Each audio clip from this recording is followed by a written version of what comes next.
Chulainn and the Accidental Rage Mode. Boring Irish Myth. Morning mist slips over Ulster's quiet fields, softening stone fences and turning every blade of grass a sleepy silver. Sheep graze without hurry, a single skylark sings, then falls silent as though even song must whisper at dawn. Yet this hush isn't the lead-up to a clashing epic. It's the moment a hero's temper hovers over its own snooze button and almost forgets to wake. Beneath an ancient oak, Chulainn sits cross-legged, dew on his boots and yesterday's dents still on his shield. He breathes long, slow breaths, counting them the way bards count beats, trying, just for today, not to mistap the hidden switch that turns calm into whirlwind. Far across the valley, a lone cow lows as if reading from destiny's stage directions. The note drifts, lingers, and nudges a question into the cool air. Must every small disturbance become a saga? So begins a softened tale about fraying patience, wandering livestock, and the tiniest tug on a warrior's legendary rage, told quietly enough that even the fiercest heartbeat might settle back into an easy, early morning rhythm. Chapter 1. The Case of the Missing Moo. The sun, a jaundiced eye peering through a sky the color of watered-down Guinness, cast long shadows across the emerald hills of County Mayo. A lowing, mournful sound, a sound that could curdle milk at 50 paces, hung in the air. It was the lament of Bessie, a prize-winning Holstein Friesian, and the catalyst for what would become known in the annals of utterly pointless heroism as the Case of the Missing Moo. Old McGinnis, Bessie's owner, a man whose beard could house a family of badgers, and whose temper was as volatile as a freshly opened bottle of champagne, was beside himself. He paced his farmyard, a whirlwind of tweed and despair, muttering about ruined reputations and the utter lack of respect shown to fine dairy cattle.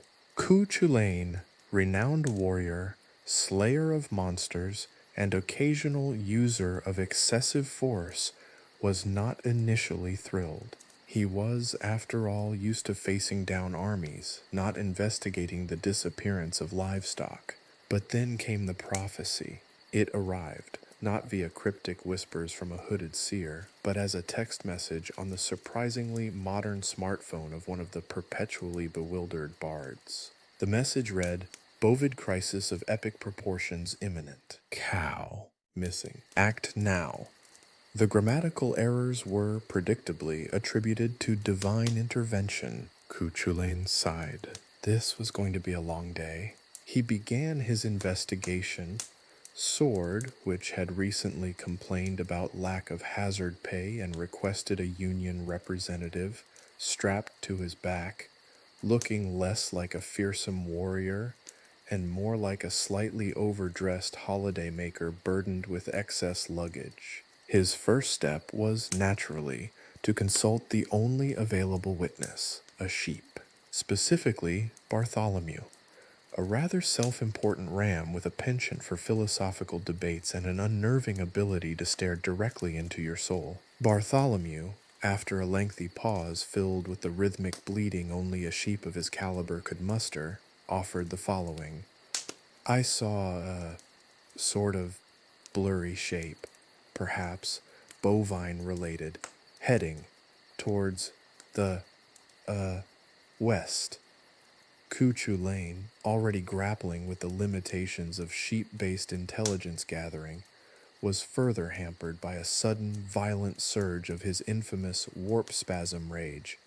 It manifested as an uncontrollable urge to uproot a particularly stubborn cabbage patch, an act which, while impressive in terms of raw power, did little to solve the bovine mystery.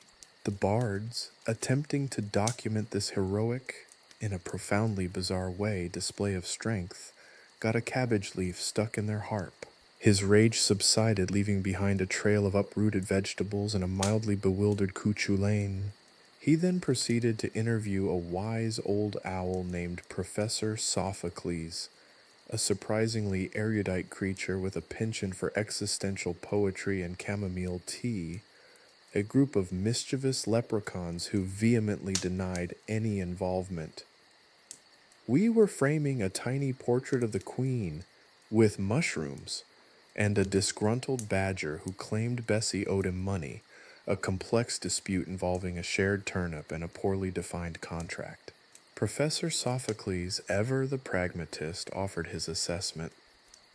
The missing moo is symbolic, my dear warrior. It represents the existential dread of, well, I've lost my train of thought. Perhaps another cup of chamomile? Meanwhile, the leprechauns were found to be engaging in a complicated game of three-card Monte with a rather unimpressed snail. The badger, as it turned out, was simply suffering from an acute case of indigestion. Days turned into nights as Chulainn, propelled by his rage and fueled by copious amounts of strong Irish coffee, chased down red herrings, interrogated inanimate objects, and accidentally demolished a rather impressive stone wall, which, admittedly, was looking a little shabby. The bards, hopelessly tangled in their own frantic attempts to document this nonsensical adventure, were falling further behind their deadlines. Their complaints about overtime were frequently ignored, as Chulainn's actions consistently overshadowed any bureaucratic concerns. The climax arrived not in a clash of steel and fire, but at the Crooked Spire, a bizarre landmark frequented by local eccentrics. There, amid a collection of mismatched theater props and an assortment of unusually cheerful garden gnomes, Chulainn discovered the truth.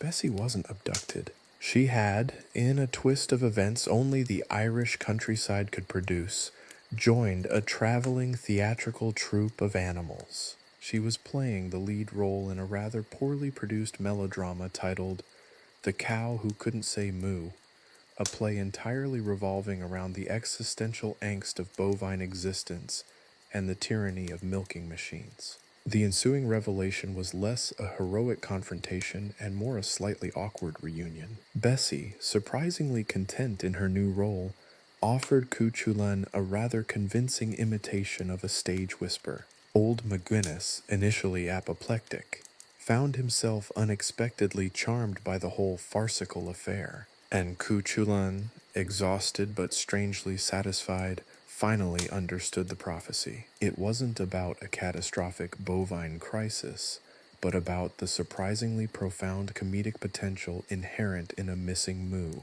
The bards, however, were still muttering darkly about unpaid overtime. The sword, meanwhile, had already submitted its expense report for the new, smaller, stage-friendly scabbard it had demanded. The case of the missing moo was closed, leaving behind a trail of uprooted vegetables, bewildered animals, and a legend far stranger than any epic battle.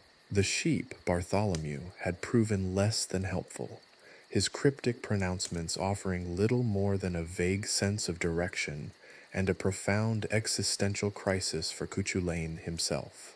The warrior, already grappling with the absurdity of his mission, found his famed warp spasm rage igniting with the force of 1,000 suns. This time, it wasn't directed at an invading army or a mythical beast. Instead, it manifested as a ferocious desire to rearrange the landscape. A field of prize-winning pumpkins, painstakingly cultivated by old MacDonald's prize-winning nephew, a man whose temper was only slightly less volatile than a badger with a caffeine addiction, became the unfortunate victim of Chulainn's frustration.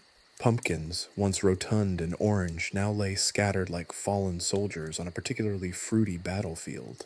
The bards, ever diligent in their recording of these events, were left scrambling, their harps momentarily forgotten amidst a chaotic shower of pumpkin pulp and sputtering exclamations. One, a younger bard named Finian, had somehow managed to get a pumpkin rind stuck firmly on his head, resembling a bizarre orange crown of vegetal absurdity. His attempts to remove it only resulted in more pumpkin debris raining down upon the already chaotic scene. The other bard, A stoic veteran named O'Sheen simply sighed and resumed his scribbling, adding pumpkin incident to his increasingly chaotic notes with an air of weary resignation. He knew, with a certainty born of years spent documenting Chulainn's escapades, that this was only the beginning.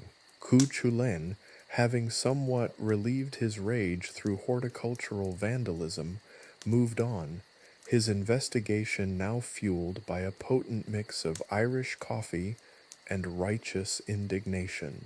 His next target was Professor Sophocles, the owl, whose reputation for wisdom was only slightly less questionable than the reliability of a drunken leprechaun's testimony. The professor, perched upon a gnarled oak, was sipping chamomile tea and contemplating the nature of reality, a pastime he seemed to find considerably more engaging than the case of the missing moo. Their conversation naturally meandered. It began with a detailed discussion on the ontological implications of bovine existence, veered sharply into a heated debate on the merits of different types of tea.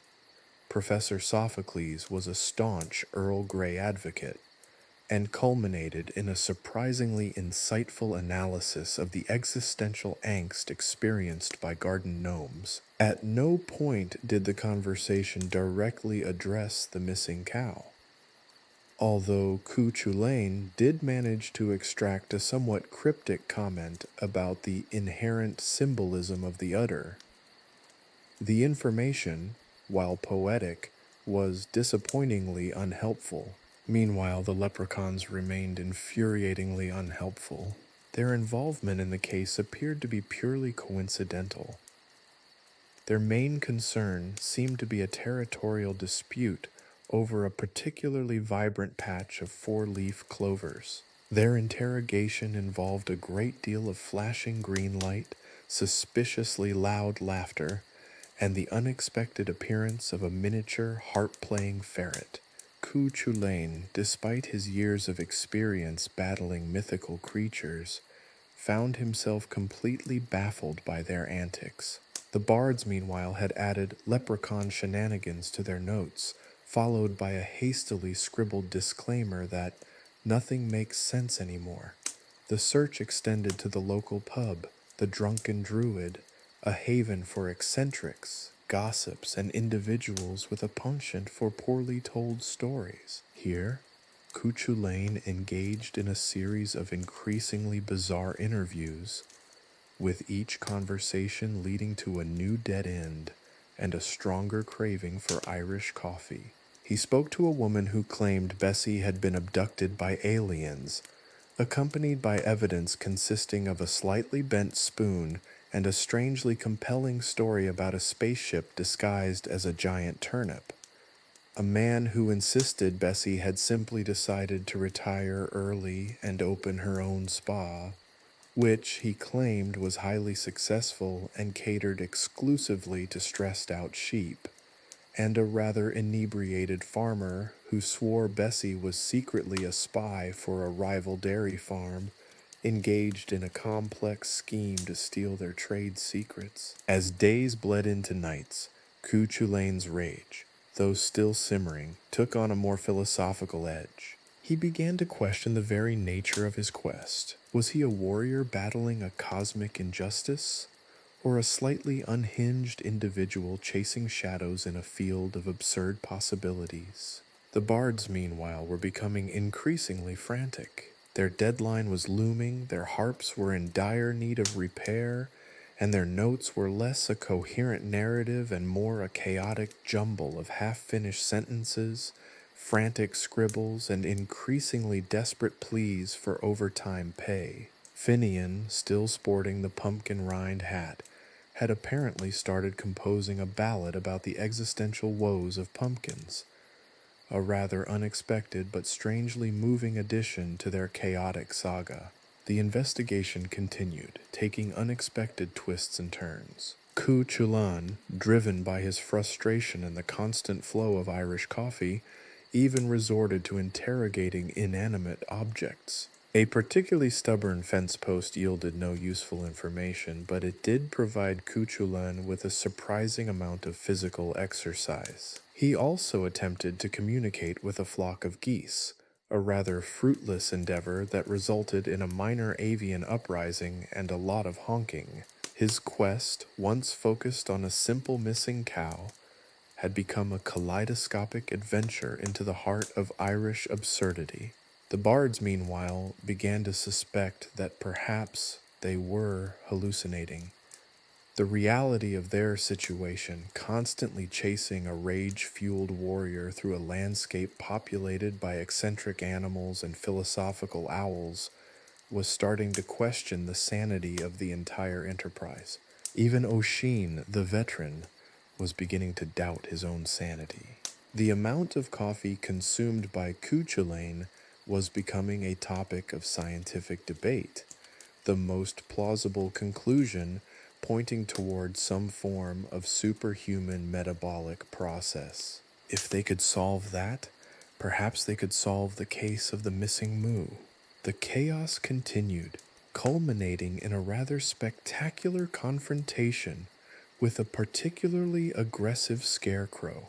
A battle that ended not with swords clashing, but with Chulainn inadvertently launching the scarecrow into orbit using his bare hands. The bards, stunned into silence by this most recent display of improbable strength, could only stare in silent awe and hastily jot down notes about unforeseen launch trajectory. The case of the missing moo, they were beginning to realize, was not merely a simple mystery. It was an epic poem of absurdity, a testament to the unpredictable nature of heroism, and a very compelling reason for substantial overtime pay. And the mystery remained unsolved, for now. The trail, or rather the meandering caffeine-fueled stumble, led Chulainn next to a cluster of suspiciously merry leprechauns engaged in a spirited game of hurling with what appeared to be miniature enchanted shrunken heads.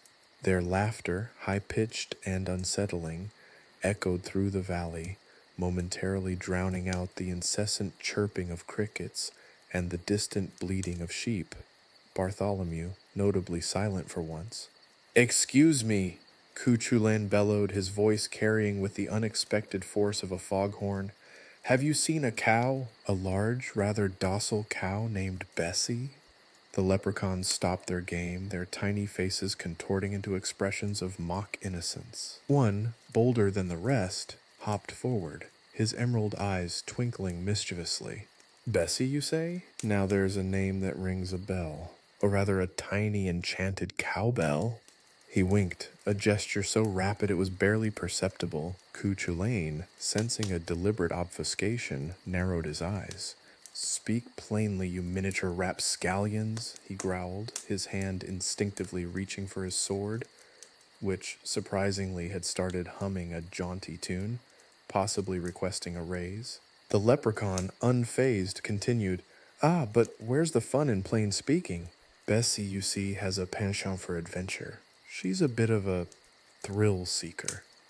He produced a miniature map, meticulously crafted from a discarded tea bag. The map depicted a winding path leading to a location marked with a skull and crossbones, clearly indicating the location of a particularly potent batch of illegal fairy ale. "She's gone off on a little escapade," the leprechaun finished with a sly grin before disappearing in a puff of green smoke, leaving behind only the faint scent of shamrock and something suspiciously akin to burnt toast. The investigation continued, leading Chulainn to a badger named Barnaby, whose reputation for grumpiness was only surpassed by his impressive collection of stolen garden gnomes. Barnaby, nestled in his burrow, was surrounded by the tiny ceramic figures, each one meticulously arranged according to size and level of perceived whimsicalness. Chulainn, ignoring Barnaby's aggressive hissing and the shower of dirt he launched in his direction, attempted to interrogate the surly badger. The conversation, unsurprisingly, was less than productive. It involved a lengthy diatribe on the inherent injustices suffered by badgers, a heated debate on the merits of different types of worms. Barnaby was a purist, preferring only the plumpest earthworms, and a shocking revelation about Barnaby's deep-seated resentment towards the farmer who owned Bessie. "That blithering buffoon," Barnaby snarled, his claws clicking menacingly. "He keeps leaving his garden gate unlocked. It's an invitation to chaos, I tell you." Chaos. Chulainn, despite the badger's obvious animosity toward the farmer, found it difficult to believe that a grumpy badger was responsible for the disappearance of a cow. Still, Barnaby's testimony added another piece to the increasingly bizarre puzzle. Next on Chulainn's list of suspects was a coven of witches who, surprisingly, were disguised as garden gnomes. Their disguises, while admittedly clever, were somewhat undermined by their rather imposing height and their tendency to burst into spontaneous fits of cackling laughter. They were found brewing a suspicious concoction in a cauldron that seemed alarmingly close to overflowing. Their interrogation was far more straightforward than the badgers. The witches, while initially reluctant, revealed they'd been experimenting with a new type of shrinking potion, accidentally shrinking Bessie down to the size of a particularly large mouse. They claimed it was a purely scientific endeavor, but their gleeful cackles suggested otherwise. They agreed to reverse the potion, but only after Chulainn had agreed to participate in a séance, which involved interpretive dance and a significant amount of incense. The séance, thankfully, proved less bizarre than expected, although Chulainn's interpretation of a particularly flamboyant passage from the Epic of Gilgamesh left much to be desired. Bessie was eventually returned to her normal size, albeit slightly bewildered and with a newfound appreciation for the finer things in life, including small hats and miniature teacups. Chulainn, exhausted but triumphant, returned to the village, leaving behind a trail of bewildered onlookers, slightly traumatized garden gnomes, and a very relieved farmer. The mystery of the missing moo was solved, but not without a hefty dose of Irish absurdity. The bards, meanwhile, were scrambling to add the gnome witch seance and badger rage to their already overflowing notes, contemplating the addition of surreal cow shrinking as a possible chapter title. Their overtime demands were now formally submitted, backed up by an impressive collection of utterly ludicrous illustrations. The case of the missing moo was not merely solved, it had become a legend in its own right, a testament to the unpredictable nature of Irish folklore, and a compelling argument for increased bardic compensation. The end, or is it? The trail, now more of a chaotic scramble across uneven terrain, led Chulainn to a sight that defied even his battle-hardened sensibilities. Perched precariously on a hill, its stonework twisted into a grotesque parody of architectural grace, stood the crooked spire. It wasn't just crooked, it was actively defying gravity, a leaning tower of Pisa that had clearly indulged in one too many pints of potent fairy ale. And from its precarious peak, emanating a bizarre blend of tinny music and surprisingly enthusiastic applause, came the sounds of a theatrical performance? As Chulainn approached, the sight became even more surreal. The spire, apparently a crumbling relic of some forgotten age, was incongruously adorned with modern theatrical lighting rigs and a makeshift stage constructed from repurposed scaffolding and an assortment of mismatched crates. Costumes, a vibrant and confusing mix of Celtic garb and outlandish modern attire, fluttered in the breeze. One actor, sporting a remarkably convincing bovine mask, was attempting to gracefully leap from a crate labeled Prop Moon Rock, while another, dressed as a rather flamboyant leprechaun, was vigorously shaking maracas. The entire scene seemed lifted from a fever dream, a chaotic juxtaposition of ancient ruins and a low-budget community theater production. Yet, amidst the apparent absurdity, Chulainn sensed a familiar tension, the kind that usually precedes an epic clash of wills, albeit one that might involve more shouting than swordplay. He burst onto the makeshift stage, his arrival met with a chorus of surprised gasps and a sudden, very unconvincing crash of thunder emanating from a rather small and clearly overloaded speaker system. The actors, momentarily stunned into silence, stared at him with a mixture of fear and bewildered amusement. One of them, a rather portly individual in a rather ill-fitting Viking helmet, stammered, hello? Is this a stage invasion? Chulainn, ignoring the question, scanned the assembled cast. Among them, he recognized the badger, Barnaby, dressed in a surprisingly fetching tutu and playing the role of a dramatically melancholic woodland creature. The witches, their gnome disguises abandoned in favor of flamboyant sequined robes, were portraying a trio of mischievous sprites, their cackles now part of the pre-planned soundtrack. And there, center stage, was Bessie, the cow, albeit a dramatically oversized and rather fluffy Bessie, seemingly unconcerned about her predicament. "Where is the real Bessie?" Chulainn demanded, his voice echoing across the chaotic landscape. His sword, which had inexplicably started playing a tango, remained sheathed, possibly deciding to take a break from the unusual workload. The Viking helmeted director, now recovering from his initial shock, stepped forward. "Ah, the esteemed warrior Chulainn, a most unexpected guest. To be honest, we were expecting a slightly less robust interruption." He cleared his throat, glancing nervously at the speaker system, which was emitting a high-pitched whine. "You see, this is a highly experimental piece of performance art, a reimagining of the classic tale of the missing moo, based on some rather questionable interpretations of historical events."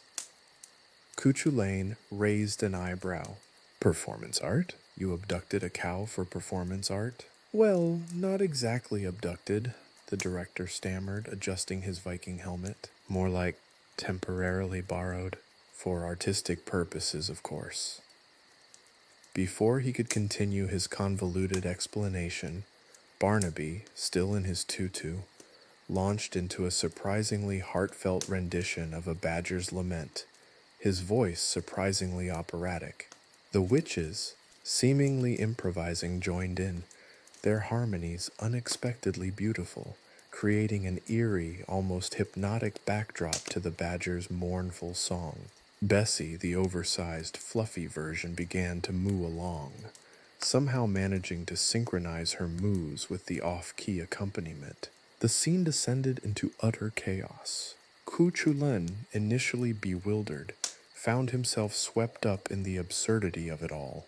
He tried to intervene, to question the artistic merit of cow napping, but his attempts were thwarted by a combination of Barnaby's increasingly dramatic pronouncements, the witch's unpredictable magic, and Bessie's surprisingly enthusiastic singing. The audience, consisting primarily of bewildered sheep and a group of particularly philosophical squirrels, seemed utterly enthralled. The climax of the performance, or perhaps the climax of the utterly chaotic situation, involved a dramatic showdown between Chulainn and the oversized, fluffy Bessie. This, in itself, proved to be a spectacle of unintentional comedy. Chulainn's attempts to rescue the cow involved a series of increasingly clumsy maneuvers, resulting in the accidental demolition of several precarious sets, the unintended launching of a prop catapult into a flock of passing geese, and a most embarrassing tangle with some rather strategically placed theatrical ropes. The performance ended, not with a bang, but with a whimper and a series of apologetic bows. The oversized Bessie, apparently exhausted from her performance, collapsed dramatically. Barnaby, still in his tutu, took a bow, receiving a rather surprised round of applause from the sheep. The witches, their magic seemingly depleted, looked vaguely disappointed, their shimmering robes somewhat tarnished. The director, his Viking helmet askew, mumbled something about needing to rewrite the ending. Chulainn, his reputation slightly tarnished but his sense of humor intact, found himself unexpectedly participating in the post-show debriefing. The discussion centered on the blurred lines between reality and performance art, the ethical implications of using livestock in theatrical productions, and the surprisingly effective use of a repurposed garden gnome as a microphone stand. Bessie, having recovered from her dramatic collapse, was treated to an assortment of apples and carrots, a peace offering of sorts from a somewhat bewildered hero. The case of the missing moo, it turned out, was far from over. It had merely evolved into a new, equally bizarre chapter, a testament to the unpredictable nature of Irish folklore and the strange, wonderful world of performance art. The bards, once again scrambling to keep up, began adding the crooked spire caper to their notes, pondering the inclusion of a new chapter title, The Unexpectedly Musical Moo. Their overtime requests were predictably even more emphatic this time, backed by a detailed account of the incident, complete with illustrations of surprisingly dramatic sheep and the surprisingly well-executed badger tutu. The end, probably. The director, a surprisingly cheerful man despite the apparent chaos he'd orchestrated, offered Chulainn a lukewarm cup of something that vaguely resembled tea. "So," he began, wiping a smudge of what looked suspiciously like stage blood from his cheek, "as I was saying before the interruption, our production, Moosick to the Ears, is a commentary on the inherent absurdity of existence, viewed through the lens of bovine existentialism." Chulainn stared at him, his jaw slack. But what now? He'd faced down monstrous beings, weathered storms that threatened to cleave the earth in two, and even, on one particularly memorable occasion, wrestled a grumpy leprechaun for possession of a pot of gold. The leprechaun won, naturally, but the concept of bovine existentialism? That was a new one, even for him. Existentialism? He finally managed, his voice raspy from a combination of shouting and the lingering effects of the tango-playing sword. "You mean like the cow questioning its purpose in life?" The director nodded enthusiastically. "Precisely. We explore themes of bovine identity, the inherent loneliness of the pasture, the existential dread of the milking stool."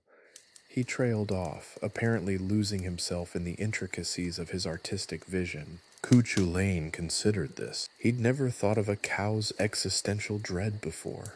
He'd mostly considered their culinary potential, their usefulness in plowing fields, and their occasional tendency to wander into inconvenient places. This new perspective, while utterly unexpected, held a strange, twisted appeal. Barnaby, still in his tutu, approached, offering Chulainn a small, slightly crushed carrot.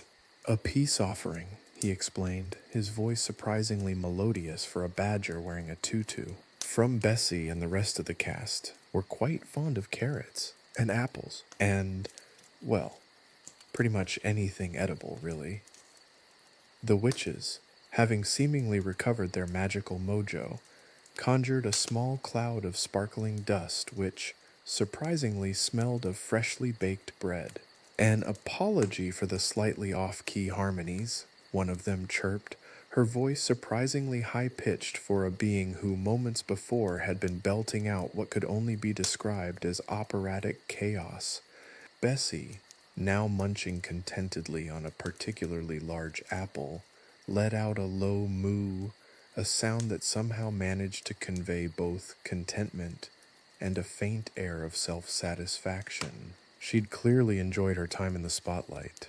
Chulainn found himself unexpectedly charmed. The sheep, philosophical squirrels, and the rest of the audience had mostly dispersed, leaving behind a scattered collection of half-eaten carrots, discarded props, and an eerie silence that hung heavy in the air. Only the faint sound of the tango-playing sword could be heard, a persistent reminder of the day's unusual events. The post-show debriefing, much like the performance itself, was a peculiar mix of profound artistic statements and utter absurdity. The director explained his vision, a postmodern deconstruction of Irish mythology, a reimagining of the classic tale of the missing moo, told through the unlikely medium of bovine existential drama.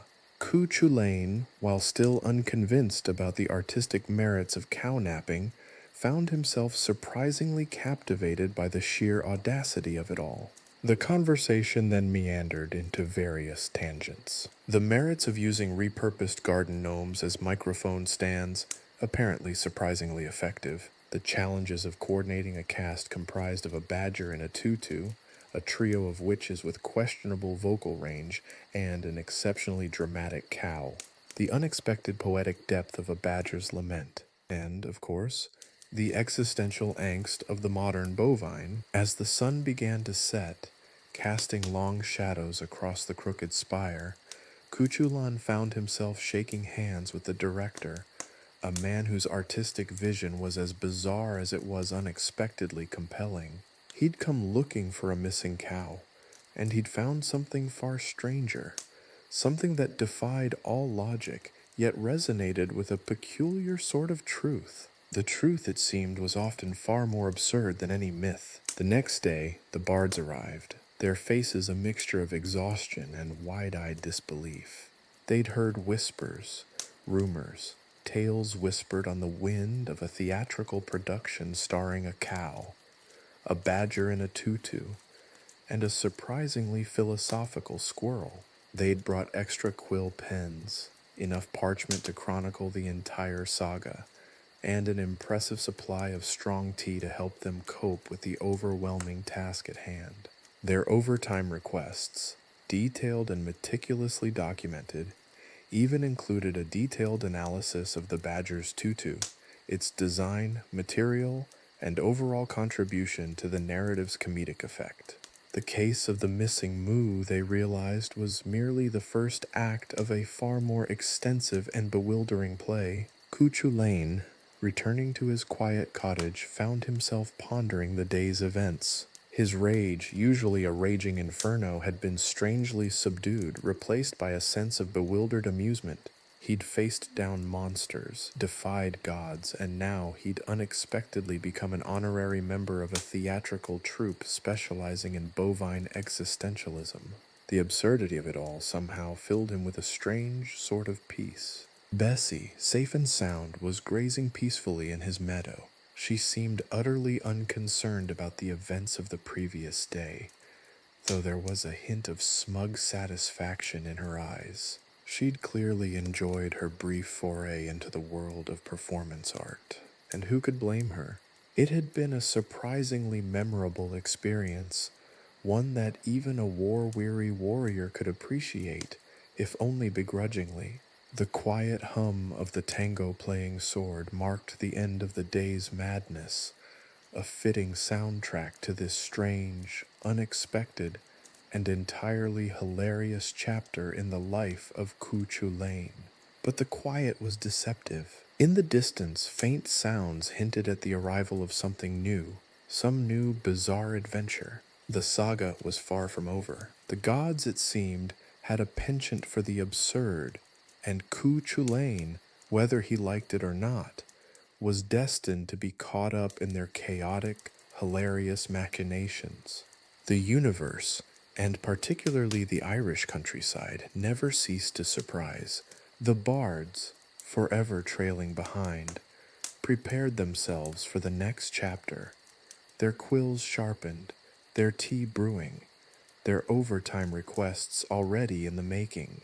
The next adventure, they knew, would be even more unexpected, even more ridiculously entertaining, and certainly even more demanding of extra compensation. After all, chronicling the absurdities of a demigod's life was a demanding job, and a strangely hilarious one. The moo, it seemed, had merely been the overture. The true symphony of chaos had only just begun. Chapter 2. The Wrath of the Angry Turnip. The tales of Chulainn's bovine escapade had spread like wildfire, transforming him from a legendary warrior into a local celebrity, albeit one whose fame rested on rescuing a cow from a rather eccentric theatrical production. The Crooked Spire pub, normally a haven for quiet contemplation and lukewarm Guinness, now buzzed with boisterous laughter and exaggerated retellings of the badger in a tutu, the singing witches, and Bessie's surprisingly nuanced performance. Chulainn, nursing a pint and attempting to ignore the admiring and slightly bewildered stares, felt a strange sense of unease. The peace he'd found in the absurdity of the previous day was shattered by a new, altogether different kind of disturbance. A low rumble, almost imperceptible at first, began to emanate from Farmer Giles's field. It wasn't the usual sounds of contented cows and chirping crickets. This was deeper, more ominous, a vibrating hum that resonated deep within the earth itself. Curious. Chulainn finished his drink, leaving a generous tip for the barmaid who was still giggling about the philosophical squirrel, and headed towards the source of the unsettling vibrations. As he approached the field, the air grew heavy with an earthy, almost vegetal scent. The normally orderly rows of vegetables had been thrown into disarray, forming bizarre, almost ritualistic patterns. Giant cabbages stood like sentinels, their leaves oddly shimmering, and the cornstalks swayed rhythmically as if conducting a silent orchestra. The rumbling grew louder, punctuated by a series of sharp clicks and the unmistakable sound of tiny pitchforks scraping against earth. Then he saw it, or rather him, perched atop a particularly plump pumpkin, radiating an aura of incandescent fury, was a turnip. Not just any turnip, mind you. This was a turnip of significant size, its skin a vibrant, almost unnatural shade of crimson, and its eyes blazing with righteous indignation. In his miniature hand, he clutched a pitchfork, impossibly sharp for something so small, and his voice, surprisingly deep and resonant, cut through the air. Hear ye, champion of the bovine arts! The turnip boomed, his voice echoing with the resonance of 1,000 disgruntled root vegetables. I am Rupert, scion of a noble turnip lineage, and I demand justice. Chulainn, ever the pragmatist, blinked. A talking turnip? He muttered, scratching his beard. He'd faced down gods and monsters, but a disgruntled root vegetable was a new challenge entirely. Justice, I say, Rupert repeated, his tiny pitchfork gleaming menacingly.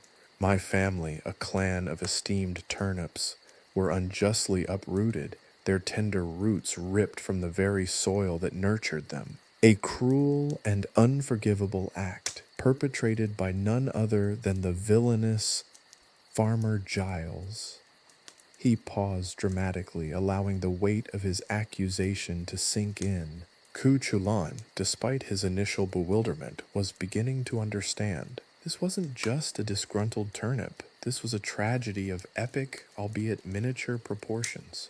And it's not just the uprooting, Rupert continued, his voice rising in a crescendo of righteous fury. He used our esteemed family as projectile vegetables in a ludicrous trebuchet, a weapon of mass vegetable-related trauma. Rupert launched into a passionate soliloquy delivered entirely in rhyming couplets. His words painted a vivid picture of vegetable suffering, of uprooted families, and the indignity of being flung across a field like so much agricultural ammunition.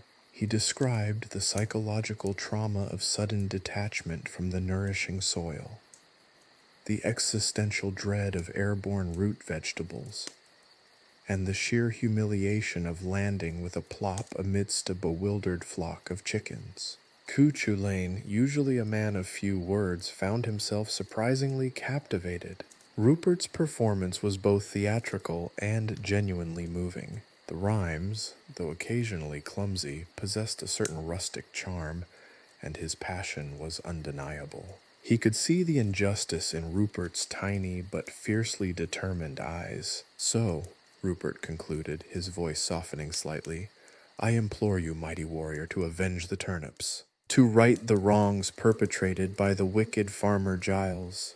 Chulainn considered this. He'd rescued a cow from a bizarre theatrical production. Helping a wronged turnip family seemed, in comparison, almost reasonable.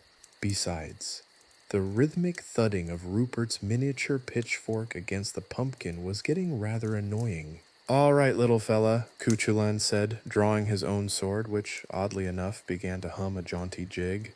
"Let's get this done, but I want a detailed account of the trebuchet incident. For posterity, of course." The battle, if it could be called that, was a curious affair. It involved a surprisingly agile turnip wielding a miniature pitchfork, a war-weary warrior wielding a sword that seemed to have a musical personality, and a very bewildered farmer Giles, who, until that moment, had not known the true depth of a turnip's fury.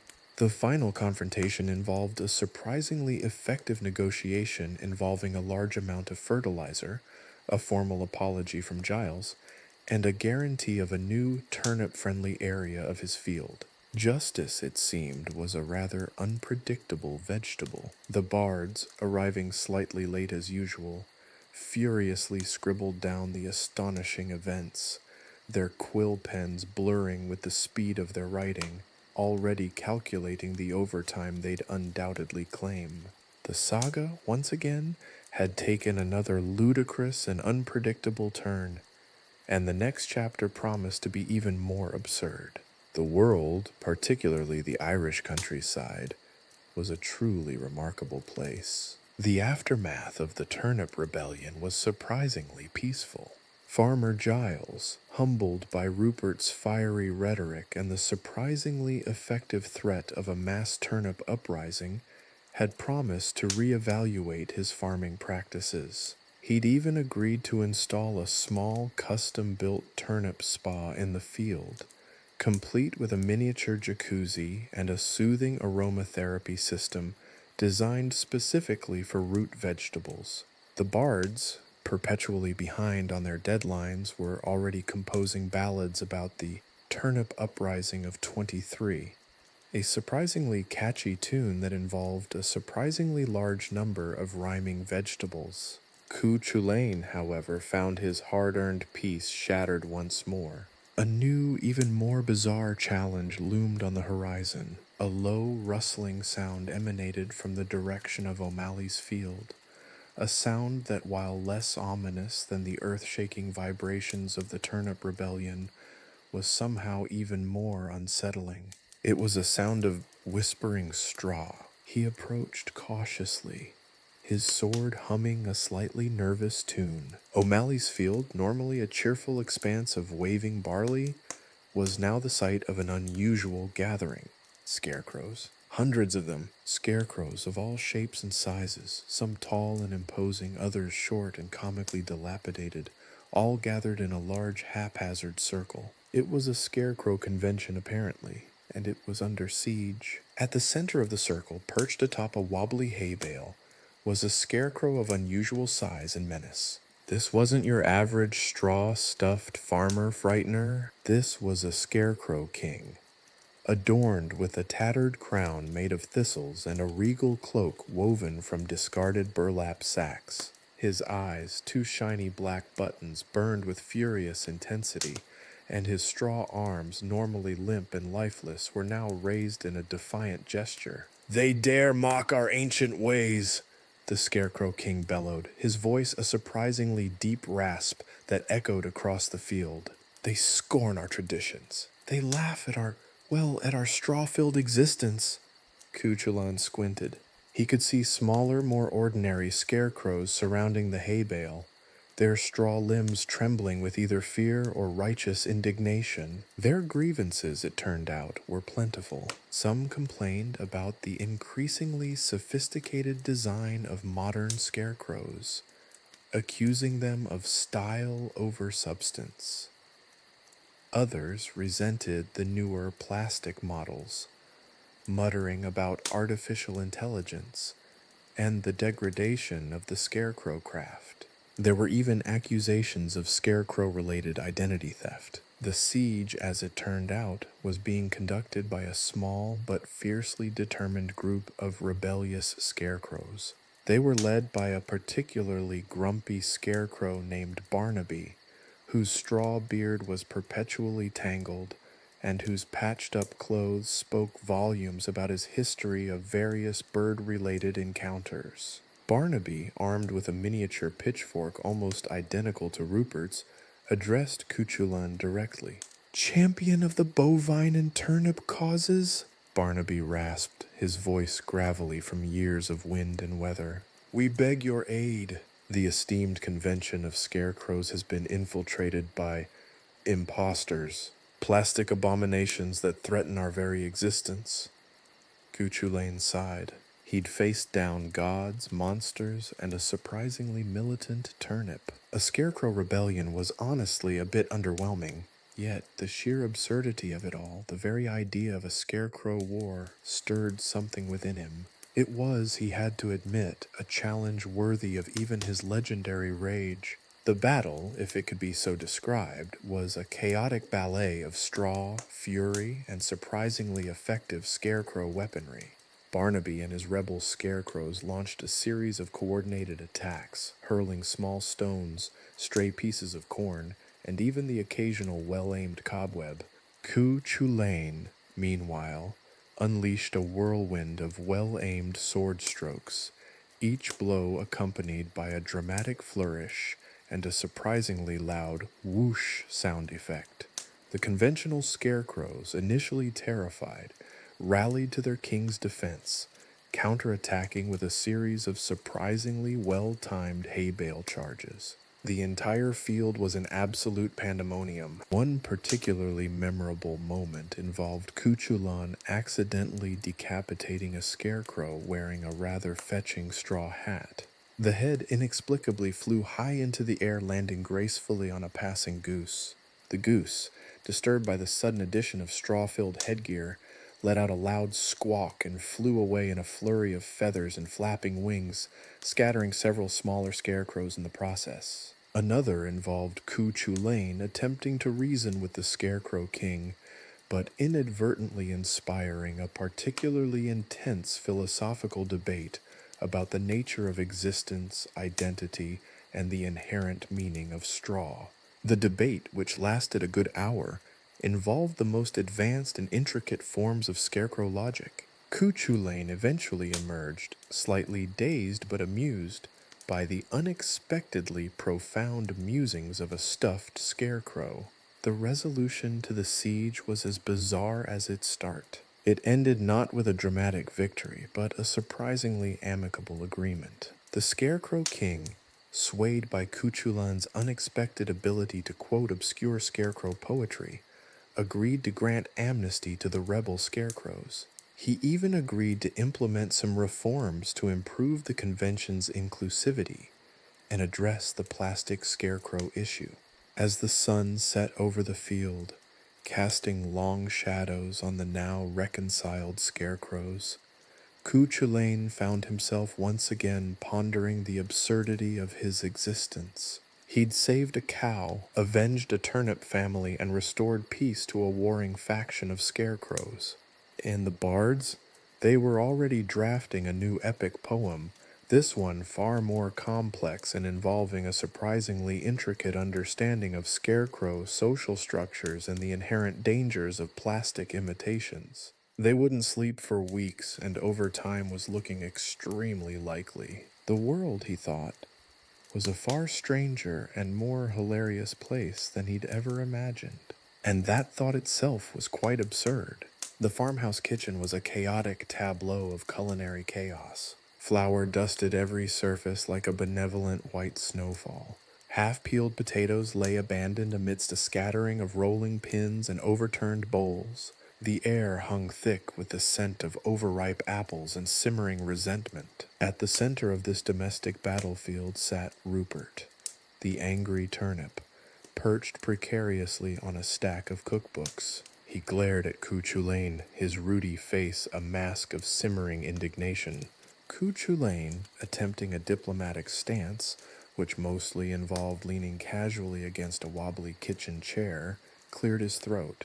"So, Rupert, old friend," he began, his voice attempting a reassuring tone that sounded more like a war cry muffled by a pillow. "Let's talk about this. Misunderstanding." Rupert grunted, a sound akin to a disgruntled badger shifting in its burrow. "Misunderstanding? Misunderstanding?" He sprouted a tiny, furious tendril. "You call it a misunderstanding when my entire family is threatened with the culinary equivalent of the guillotine?" Chulainn blinked. He hadn't quite thought of the vegetable peeler as a guillotine, but the image was undeniably effective. "Right, the peeler," he conceded. "Perhaps we can reach a compromise. Maybe a less sharp implement?" "A less sharp implement?" Rupert shrieked, his voice echoing through the cluttered kitchen. "You propose replacing the instrument of imminent vegetable demise with something less deadly? Are you suggesting a butter knife? A teaspoon? Perhaps you envision a gentle caress from a particularly dull butter knife?" Chulainn, sensing he was losing ground rapidly, tried a different tactic. He pulled out a small, intricately carved wooden figure, a miniature representation of a cow, surprisingly well crafted. "I've brought you a gift," he announced, holding it out. "A token of my esteem. It is a small cow, made of wood. It's rather charming, if I do say so myself." Rupert eyed the miniature cow with suspicion. "A wooden cow? Is this some sort of bizarre attempt at bribery? Do you think I'm easily swayed by wooden farm animals?" No, Chulainn protested. "It's a symbol of bovine solidarity. We are both protectors of the innocent. You protect the turnip community and I protect cows?" Rupert scoffed. "Protecting cows hardly makes you a suitable negotiator for turnip-related grievances." He eyed the wooden cow again, then back at Chulainn. "Tell me, champion of the bovine, have you considered the existential dread a turnip must feel knowing its fate could end at any moment under the sharp edge of a kitchen utensil? Can your wooden cow truly grasp the cold, hard reality of a vegetable peeler?" Chulainn, taken aback by the turnip's surprisingly profound philosophical insight, stammered, "Well, no, not exactly." "Exactly," Rupert retorted, his tendrils twitching. "You lack empathy, champion. You lack understanding. You lack a decent potato peeler." The negotiations took a decidedly bizarre turn. Chulainn, in an attempt to demonstrate his empathy, began to recite passages from a particularly obscure poem about the trials and tribulations of root vegetables. He punctuated his reading with dramatic gestures, accidentally knocking over a bowl of cherries in the process. Rupert, meanwhile, countered with a series of increasingly elaborate metaphors about the plight of the turnip, comparing himself to various mythical creatures, none of whom were particularly flattering. The kitchen became a whirlwind of fruit, flying flour, and fiercely debated horticultural philosophies. The bards, having arrived to document the proceedings, found themselves completely overwhelmed. One attempted to jot down Rupert's metaphors, but his quill kept breaking under the pressure of trying to capture the sheer absurdity of it all. Another was busy trying to rescue a stray cat from a precarious perch atop a sack of potatoes. A third was attempting, and failing, to write a limerick about a rogue carrot. The whole negotiation eventually ended not with a signed treaty, but with a collective sigh of exhaustion. Farmer Giles, after witnessing the epic clash between a legendary warrior and an angry turnip, quietly replaced the vegetable peeler with a less threatening potato masher. Rupert, feeling somewhat satisfied and slightly bruised from a stray rolling pin, agreed to a truce, provided Farmer Giles promised to install a small, self-watering irrigation system in the turnip patch. Chulainn, leaving the kitchen covered in flour and cherry juice, mused that this was possibly the strangest battle he'd ever fought. The bards, after successfully rescuing the cat and composing several slightly off-key ballads about the entire affair, agreed. They would certainly be putting in for overtime. The legendary hero's saga was becoming increasingly absurd, yet somehow undeniably captivating. Even the most epic battles could not quite match the sheer unexpected hilarity of negotiating with a root vegetable. The world, it seemed, was full of unexpected challenges, and Chulainn was ready for whatever absurdity came next. The legend, he decided, would continue, only now it would be written in flour, cherry juice, and surprisingly eloquent turnip poetry. The aftermath of the turnip rebellion left the farmhouse kitchen looking like a battlefield ravaged by a particularly messy pie fight. Chulainn, dusted with flour and sporting a cherry red stain on his tunic, felt a distinct lack of heroic satisfaction. Negotiating with a sentient turnip had proven far more challenging than battling a horde of mythical beasts. He needed a strategy, a plan, something more sophisticated than reciting obscure vegetable poetry. He decided to consult an expert, not a bard, not a blacksmith, but a potato. Specifically, a large russet potato named Bartholomew, known throughout the subterranean world of the root cellar for his wisdom and uncanny ability to remain remarkably calm under pressure, a quality greatly admired by Chulainn, who was currently experiencing a minor tremor in his rage spasm. The root cellar was a far cry from the sun-drenched fields above. It was damp, dark, and smelled faintly of earth and something vaguely resembling old gym socks. Rows upon rows of potatoes, carrots, and beets lined the walls, their shapes illuminated by flickering candlelight. The air hummed with a low, almost imperceptible murmur, the collective sighs and whispered conversations of the vegetable community. Bartholomew resided in a particularly plush corner, nestled amongst a pile of soft, velvety sweet potatoes. He was a potato of discerning taste, it seemed. Chulainn, somewhat intimidated by the sheer volume of potatoes, cleared his throat. Bartholomew, he began, his voice echoing slightly in the cavernous space. I require your counsel. I have a situation. Bartholomew, without turning, simply replied, The turnip. I've heard the rumors. His voice was a low rumble like distant thunder. Rumors? Chulainn frowned. It's more of a full-blown vegetable revolt. Bartholomew chuckled, a sound that shook the nearby potatoes slightly. Revolt is a strong word, my friend. Let's call it a spirited disagreement regarding agricultural practices. Chulainn sighed. Spirits are involved. I'm pretty sure that's true. He recounted the events of the kitchen, his voice growing increasingly exasperated with each detail. He described Rupert's philosophical musings on the existential dread of the vegetable peeler, the limerick writing bard, and the cat incident. Bartholomew listened patiently, occasionally offering a thoughtful or a quiet nod. When Chulainn had finished, Bartholomew remained silent for a moment, his stillness only emphasizing the weight of his potato-like wisdom. The problem, Bartholomew finally said, his voice surprisingly calm given the circumstances, is not the peeler itself. It's the lack of respect for the turnip's inherent dignity. Chulainn blinked. Dignity? Indeed, Bartholomew confirmed. A turnip, despite its humble appearance, possesses a rich inner life. It dreams of sun-drenched fields, of the sweet embrace of the earth, of the comforting weight of its brethren. To be subjected to the sudden abrupt violence of a peeler, It's traumatic.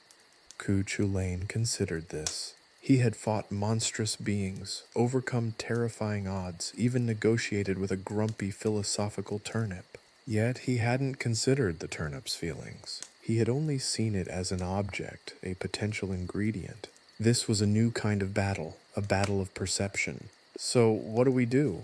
Chulainn asked, feeling surprisingly humbled by the potato's simple wisdom. Bartholomew's eyes, if potatoes could be said to have eyes, seemed to twinkle in the candlelight. "We listen," he said. "We listen to the turnip's concerns, we validate its feelings, and we offer a compromise that respects its dignity." And so a new strategy was formed. Chulainn, guided by the wisdom of Bartholomew, returned to the kitchen, not with weapons, but with a notepad and a sincere desire to understand. This time the negotiations were different. Instead of dramatic pronouncements and misinterpreted metaphors, there was dialogue, genuine listening, and a surprising amount of empathy. Rupert, initially skeptical, found himself surprisingly moved by Chulainn's genuine attempt to understand his plight. The hero, who had previously focused on protecting cows, now realized the importance of understanding the anxieties of a turnip. He learned that Farmer Giles's proposed upgrades to the turnip irrigation system were laughably inadequate and insulted the very notion of a sophisticated root system. The discussion escalated into a detailed plan for a turnip spa, complete with aromatherapy oils derived from crushed herbs and a relaxation chamber constructed from the finest recycled mushroom containers. The bards, having upgraded from slightly off-key ballads to fully orchestrated vegetable operas, were thoroughly inspired by the ongoing transformation of the legendary hero from warrior into a keen student of root vegetables' needs. They added a dramatic score to highlight the emotional significance of the moment when Rupert finally agreed to a compromise, shedding a tear of vegetable juice naturally, as Chulainn promised to personally oversee the implementation of the turnip spa. In the end, the conflict wasn't resolved through brute force or heroic displays of rage, but through understanding, empathy, and a surprisingly detailed architectural plan for a subterranean vegetable spa. Chulainn, the legendary warrior, discovered that true heroism sometimes involved much more than wielding a sword. It involved listening, understanding, and perhaps, more importantly, knowing the crucial difference between a vegetable peeler and a highly advanced root vegetable spa treatment. The saga continued, richer and more absurd than ever before, proving that even the most epic legends could be enhanced with a touch of unexpected horticultural hilarity. The bards, meanwhile, were submitting their overtime claims with a newfound confidence, convinced that they were chronicling the most unexpectedly compelling legend in history. They had even added a charming jig, inspired by the rhythmic splashing of the water in the newly installed turnip spa, and it was already being hailed as a cultural masterpiece. The newly installed turnip spa, a marvel of recycled mushroom architecture, pulsed with a gentle subterranean hum, tiny jets of water, infused with chamomile and crushed parsley, sprayed rhythmically against the smooth earthen walls. Rupert, the lead turnip, floated serenely in a miniature whirlpool, his usually fiery countenance replaced with an expression of blissful contentment. He hummed a tuneless melody, a low thrum that resonated through the damp earth. Chulainn, observing from behind a strategically placed pile of sweet potatoes, Bartholomew's suggestion, excellent for maintaining a discreet yet authoritative presence, felt a pang of something akin to pride. He'd mostly single-handedly, Bartholomew had provided invaluable logistical support and a surprisingly accurate blueprint for the spa's plumbing, averted a vegetable apocalypse. He had done so not by unleashing his legendary warp spasm rage, but by engaging in thoughtful dialogue active listening, and a profound appreciation for the emotional needs of root vegetables. The bards, however, were not as impressed with his newfound diplomacy. They'd envisioned a series of epic battles, monstrous antagonists, and of course, ample opportunities to showcase their vocal talents in emotionally charged ballads about Chulainn's mighty deeds. This was anticlimactic. They huddled together, whispering conspiratorially, their lyres abandoned in favor of earnest discussions about how to inject more drama into the narrative. One suggested adding a rogue carrot, secretly plotting to sabotage the spa's plumbing. Another proposed a love triangle involving a particularly fetching beetroot and two rival parsnips. It lacks gravitas, one bard, a wizened old fellow named Seamus, declared with a sigh. The public expects carnage, glorious bloodshed, maybe a dragon or two. This spa, it's simply not epic enough. Chulainn, overhearing their grumbles, approached cautiously. But surely, he said, the peaceful resolution of a conflict achieved through understanding and mutual respect is a feat worthy of song. Seamus looked at him with a skeptical eye. It's quaint, he admitted, but quaint doesn't sell. Think of the merchandising potential of a dragon-slaying hero. We could have t-shirts. Action figures? A whole line of Chulainn branded weaponry. Chulainn, who had never considered the merchandising potential of his heroic exploits, was momentarily speechless. The bards, he realized, had a different kind of warp spasm rage entirely, the creative rage of unmet commercial expectations. He decided to compromise. All right, he conceded. Perhaps we can add a few minor embellishments. A mischievous gnome could sabotage the spa's aromatherapy system, leading to a hilarious mishap involving a flock of unusually aggressive pigeons and a sudden, unexpected influx of lavender-scented water. We could even throw in a kraken emerging from the tap. The bards brightened considerably. The addition of a kraken, especially one capable of dispensing lavender-infused water with alarming accuracy, certainly added a touch of the epic. Seamus, ever the pragmatist, immediately began brainstorming potential kraken-related merchandise. Kraken-shaped bath bombs, kraken-themed spa robes, perhaps even a limited edition kraken-infused vegetable broth. The subsequent retelling of the turnip incident took on a life of its own. The peaceful resolution was still there, a quiet counterpoint to the escalating chaos. The spa itself remained a central element of the narrative, an oasis of calm amidst the swirling vortex of the kraken's lavender-infused mayhem. A testament to the power of communication and the unexpected heroism found in understanding the anxieties of root vegetables. However, the narrative's overall tone remained hilariously unsettling. The gnome's sabotage wasn't exactly subtle. He had used an oversized butter knife to jam the aromatherapy system, leaving behind a rather conspicuous trail of butter fingerprints. The pigeons, far from being unusually aggressive, merely appeared startled by the unexpected shower of lavender-scented water. They quickly adapted, bathing happily in the fragrant deluge. The kraken itself seemed less of a fearsome monster and more of a confused sea creature, accidentally transported from the depths of the ocean via faulty plumbing.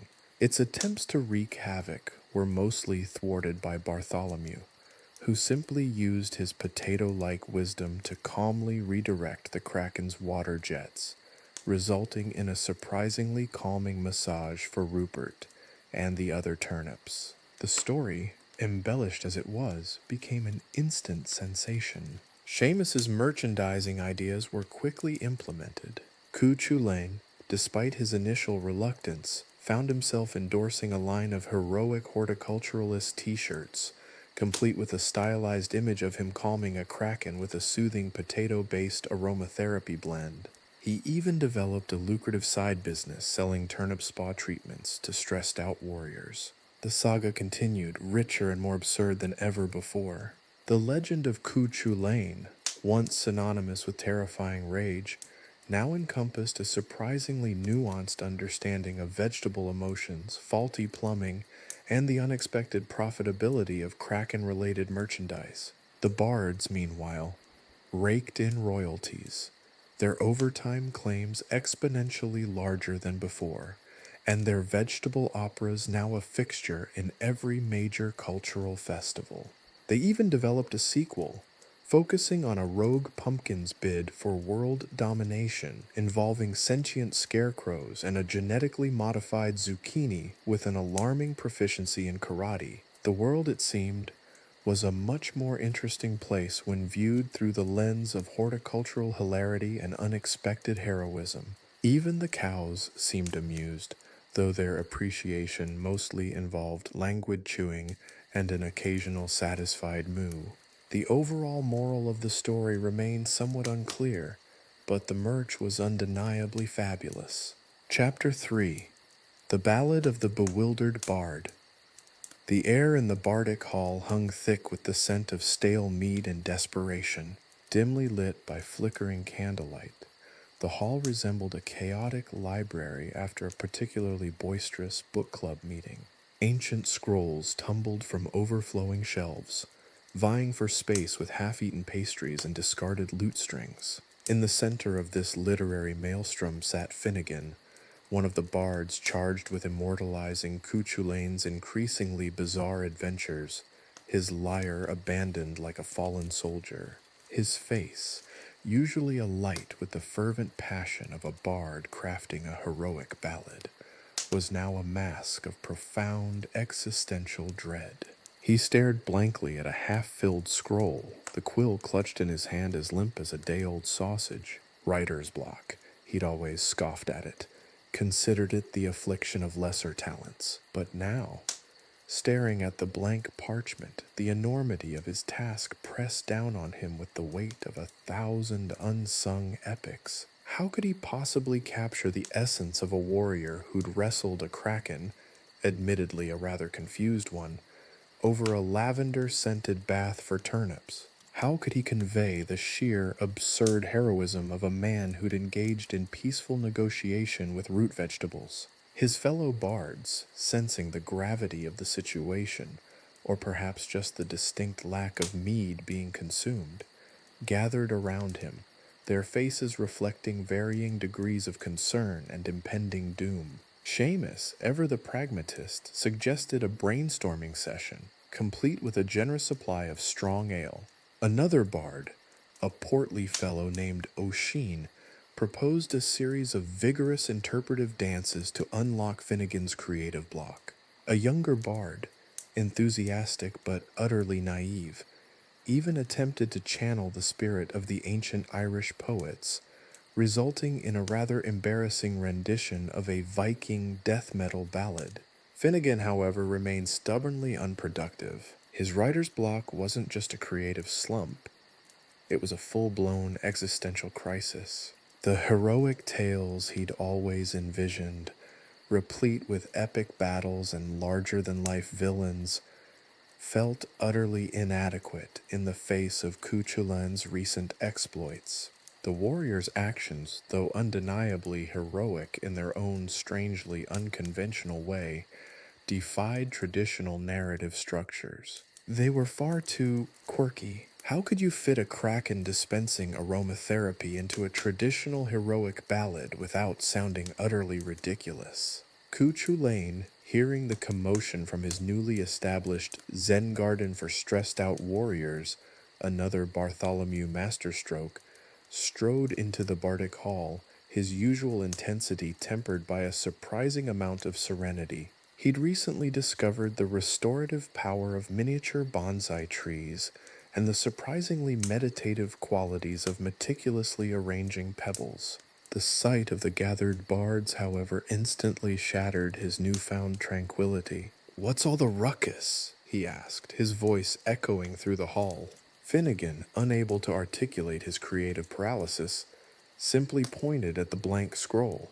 The other bards launched into a torrent of explanations, their words a swirling vortex of anxiety. creative frustration, and fear of unmet deadlines. Chulainn, listening patiently for a warrior renowned for his warp spasm rage, he possessed an admirable level of tolerance, finally grasped the situation.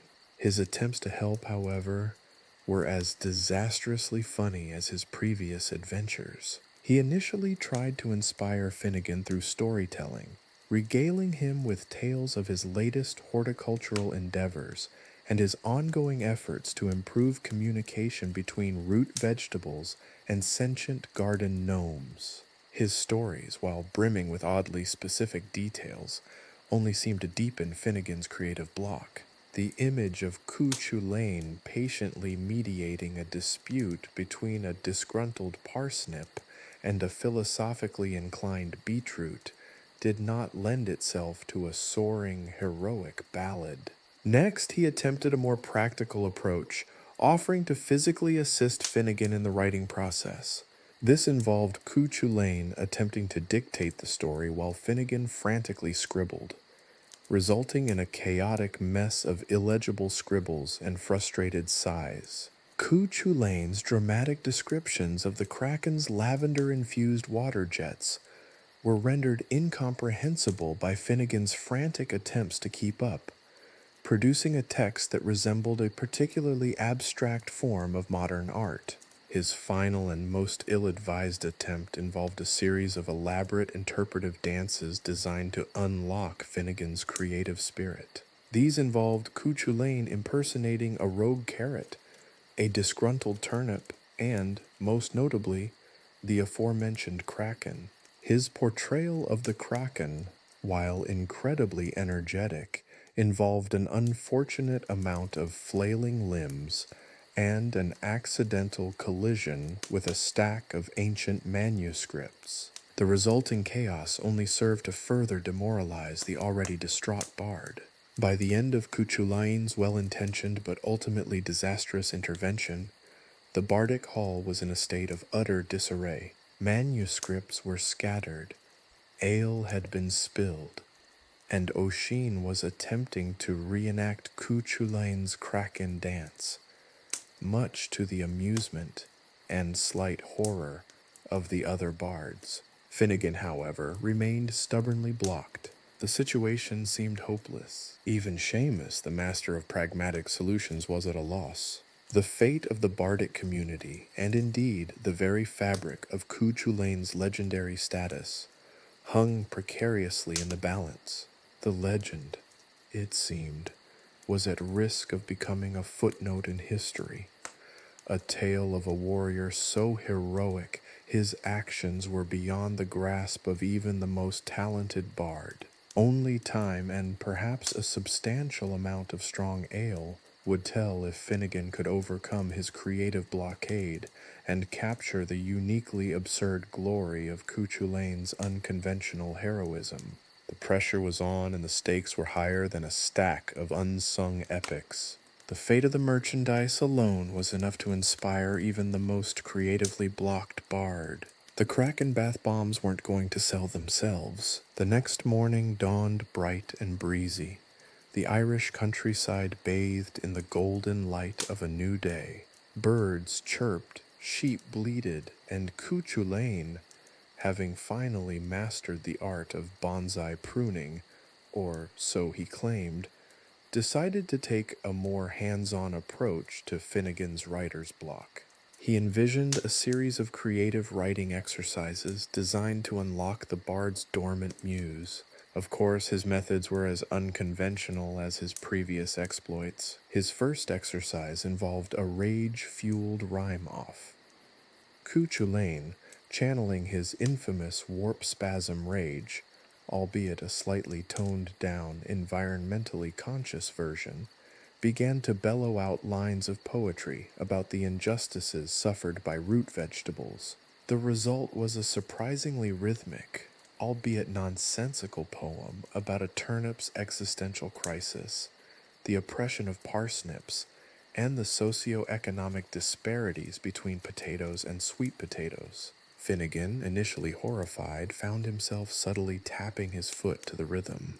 The chaotic energy, the raw, unbridled emotion, it was oddly compelling. "Listen, Finnegan," Chulainn boomed, his voice echoing across the rolling green hills. "The parsnip yearns for freedom, the potato dreams of a better soil. This is epic, man. This is the stuff of legends." Finnegan, however, remained unconvinced. "It's rhythmic," he stammered, "but it's about vegetables," complaining, "We need heroic battle cries, not disgruntled root vegetables." Chulainn, undeterred, moved on to his next exercise, improvisational balladry. He grabbed his trusty sword, Stormbringer, which, it must be mentioned, was currently experiencing a mild case of burnout after its lavender-infused kraken encounter, and proceeded to narrate a ballad while simultaneously performing a series of increasingly acrobatic sword maneuvers. The resulting narrative was a chaotic mix of heroic pronouncements and accidental near misses. He described a battle against a particularly grumpy badger, wielding a miniature spade as a weapon, interspersed with shouts of, "Dodge that, Finnegan," and the clanging of steel against surprisingly resilient badger digging tools. The resulting ballad was less a poem and more a dramatic reenactment with added rhyming couplets. "See?" Chulainn exclaimed, breathless but triumphant after a particularly daring pirouette. "Pure, unadulterated bardic brilliance." Finnegan, however, was clutching his head. "It's exciting," he managed, "but it rhymes badger with madger, which isn't even a word." Their third exercise was far more chaotic. Chulainn, in a moment of what he called inspired spontaneity, decided to conduct a nature-inspired ode competition. This involved gathering various elements of nature, mud, stones, leaves, and several unfortunate but surprisingly resilient worms, and using them as inspiration for poetry. The results were, predictably, less poetic and more grotesque. Chulainn's contribution, a mud-caked sonnet titled "Ode to a Particularly Resilient Worm," was particularly memorable, mostly for its unexpected use of earthworms as punctuation marks. "The worm, oh the worm, wiggles and squirms," Chulainn bellowed, enthusiastically deploying a living earthworm as an exclamation point. "A testament to nature's unyielding presence." Finnegan, utterly speechless, simply stared as the worm, apparently unfazed by its unexpected literary role, continued its journey across the landscape. The other bards, however, were amused. Seamus, ever the pragmatist, started taking notes. This was going to be the best-selling, most unusual book ever. Their final and most disastrous attempt involved an all-night alliteration extravaganza. Fueled by copious amounts of mead and increasingly nonsensical ideas, they spent the entire night trying to create poems using alliteration. The results were a dizzying array of tongue twisters, incoherent ramblings, and an almost painful amount of repetition. Chulainn, in a fit of alliterative madness, composed a particularly memorable piece titled "The Wrathful Warrior's Wondrously Wild Warbling," which consisted entirely of words starting with the letter W. By sunrise, exhausted, mud-caked, and slightly delirious, they collapsed in a heap of abandoned quills and half-written poems. Finnegan, while still creatively challenged, had actually felt some creative release. Chulainn's bizarre methods, while far from conventional, had somehow broken through his mental block. The absurdity had been cathartic. Over the next few days, a strange transformation took place. Finnegan, inspired by the sheer chaos of Chulainn's creative process, began writing. He didn't write traditional heroic ballads, no. His poems were quirky, often nonsensical, but they captured the true essence of Chulainn's adventures. The unexpected heroism, the absurd situations, the sheer, unadulterated weirdness of it all. He wrote about kraken-infused bath bombs, the existential anxieties of root vegetables, and the surprisingly profound wisdom of garden gnomes. The resulting epic, or rather a series of interconnected, wildly imaginative short stories, became an instant classic. It didn't conform to traditional heroic narratives, but it was undeniably entertaining, and it captured the true spirit of Chulainn, a warrior who, even in his moments of rage-fueled madness, somehow managed to be both incredibly heroic and hilariously absurd. The ballad and the merchandise it generated was a roaring success. The legend of Chulainn even more so. The end, or perhaps just another wildly improbable chapter. The success of Finnegan's surprisingly popular, if unconventional, retelling of Chulainn's bovine-related adventures wasn't without its hiccups. Specifically, the hiccups manifested as a mischievous muse, a creature of pure chaotic inspiration, who seemed determined to make life as difficult as possible for everyone involved. This particular muse, let's call her Moira, though she vehemently denied the name, preferring to be addressed as the whimsical weaver of word chaos, had a penchant for the absurd and a profound dislike for anything remotely resembling order or predictability. Her first act of mischief involved a flock of particularly stubborn geese. These weren't ordinary geese. These were geese imbued with an almost supernatural level of stubbornness, a stubbornness that could only be explained by the direct intervention of Moira herself. Chulainn, having just finished explaining the finer points of Celtic knotwork to a bewildered flock of sheep, another one of Moira's whimsical interventions, found himself inexplicably engaged in a high-speed chase across the Irish countryside, pursued by a gaggle of honking, wildly flapping geese. The chase wasn't merely physical, it was a surreal, dreamlike experience. The landscape shifted and changed with every honk, morphing into a series of impossible vistas. Rolling green hills turned into shimmering seas, ancient stone circles danced in the air, and leprechauns, apparently conscripted into the game by Moira, offered cryptic advice. Follow the shimmering carrot, beware the singing toadstool, while simultaneously attempting to sell Chulainn overpriced shamrocks. Chulainn, accustomed to battling monstrous foes, found himself hopelessly outmatched. These weren't just geese. They were feathered missiles of chaotic energy, dodging his blows with an unnerving agility. His attempts to reason with them, to explain that he was, in fact, a renowned warrior who had slain countless monsters and defended countless cows, were met with a deafening cacophony of honking laughter. The chase culminated in a breathtaking and utterly absurd showdown atop a particularly precarious stack of hay bales. Chulainn, perched precariously, faced down the goose armada, his legendary rage simmering. Just as he was about to unleash a mighty roar capable of leveling entire villages, Moira materialized, shimmering like heat haze over a hot road. "Oh, come now, Chulainn," she chirped, her voice like tinkling bells and shattering glass all at once. "Must you take everything so seriously? It's just a game, darling. A little bit of feathered fun."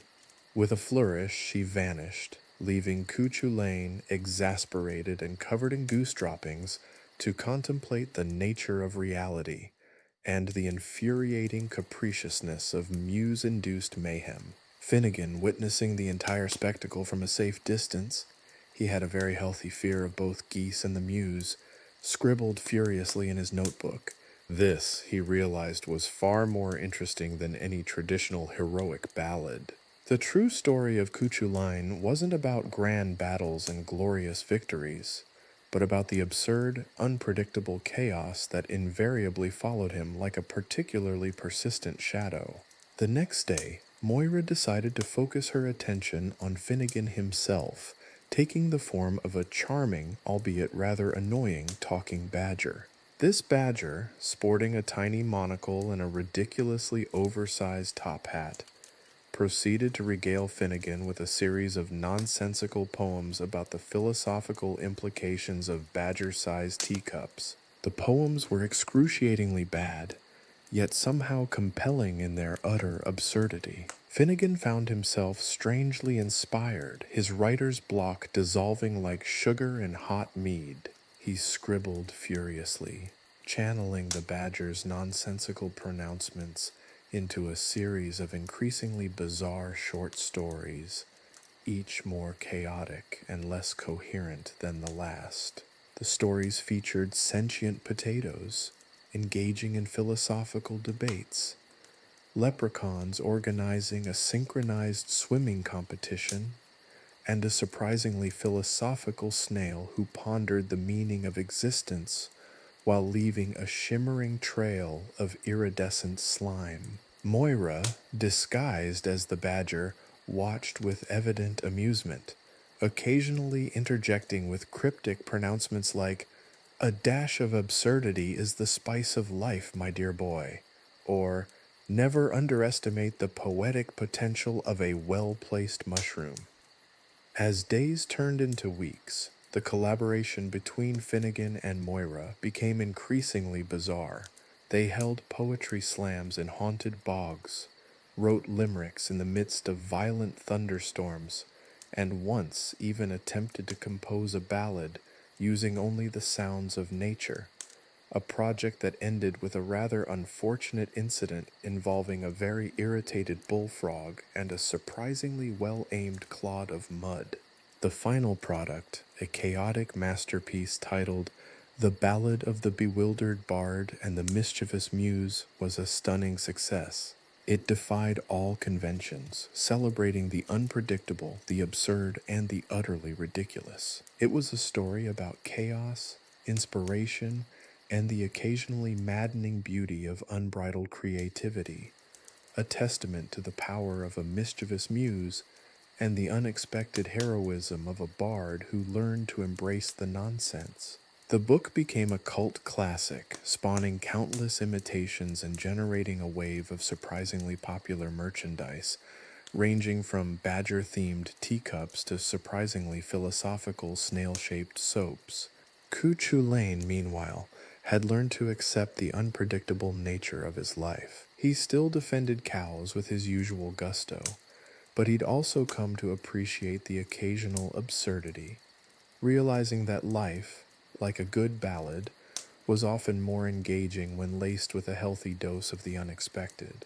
Even Stormbringer, his sword, had taken to wearing a tiny top hat on its off days. After all, in a world where talking badgers write poetry and geese wage war, what was a little bit of extra absurdity?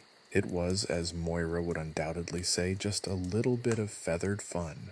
And sometimes a little feathered fun is exactly what the world needs. The air in O'Malley's pub hung thick with the scent of peat smoke and anticipation. Finnegan, clutching a half-empty tankard of something suspiciously resembling fermented dandelion juice, nervously adjusted his spectacles. Tonight was the night. Tonight, he would unveil his magnum opus, the culmination of weeks spent wrestling with a mischievous muse, a flock of unusually aggressive geese, and the utterly baffling philosophical pronouncements of a monocle-wearing badger.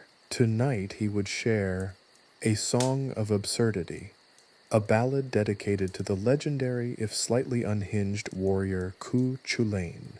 The pub, usually a boisterous haven of storytelling and ale-fueled debates, was unusually quiet. Even the resident banshee, a perpetually disgruntled woman named Agnes, who claimed to be related to the entire O'Malley clan, seemed subdued. A palpable tension hung in the air, a mixture of nervous anticipation and suppressed mirth. Finnegan felt a bead of sweat trickle down his temple. This wasn't just any song. This was a testament to the chaotic brilliance of Chulainn's bovine-related escapades, a narrative that had tested the very limits of his sanity and his songwriting ability. He cleared his throat, the sound amplified by the hushed silence. The room held its breath. He began to strum his harp, the melancholic chords echoing the absurdity of the tale he was about to tell. Sing, O muse of Chulainn bold, whose rage was legendary, his temper uncontrolled. Not dragons he battled, nor giants of might, but geese and badgers in the pale moonlight. A ripple of laughter broke the silence, a wave of amusement washing over the room. Finnegan smiled, emboldened by the response. He continued, his voice rising and falling with the rhythm of the tale. A cow he defended with valor unmatched against an army quite oddly dispatched. Their weapons mere turnips flung high in the air, while Chulainn head-butted a river beyond compare. The laughter grew louder, more enthusiastic. Finnegan's nervousness faded, replaced by a growing sense of exhilaration. He was no longer just a bard, he was a storyteller, weaving a tapestry of absurdity that resonated with his audience.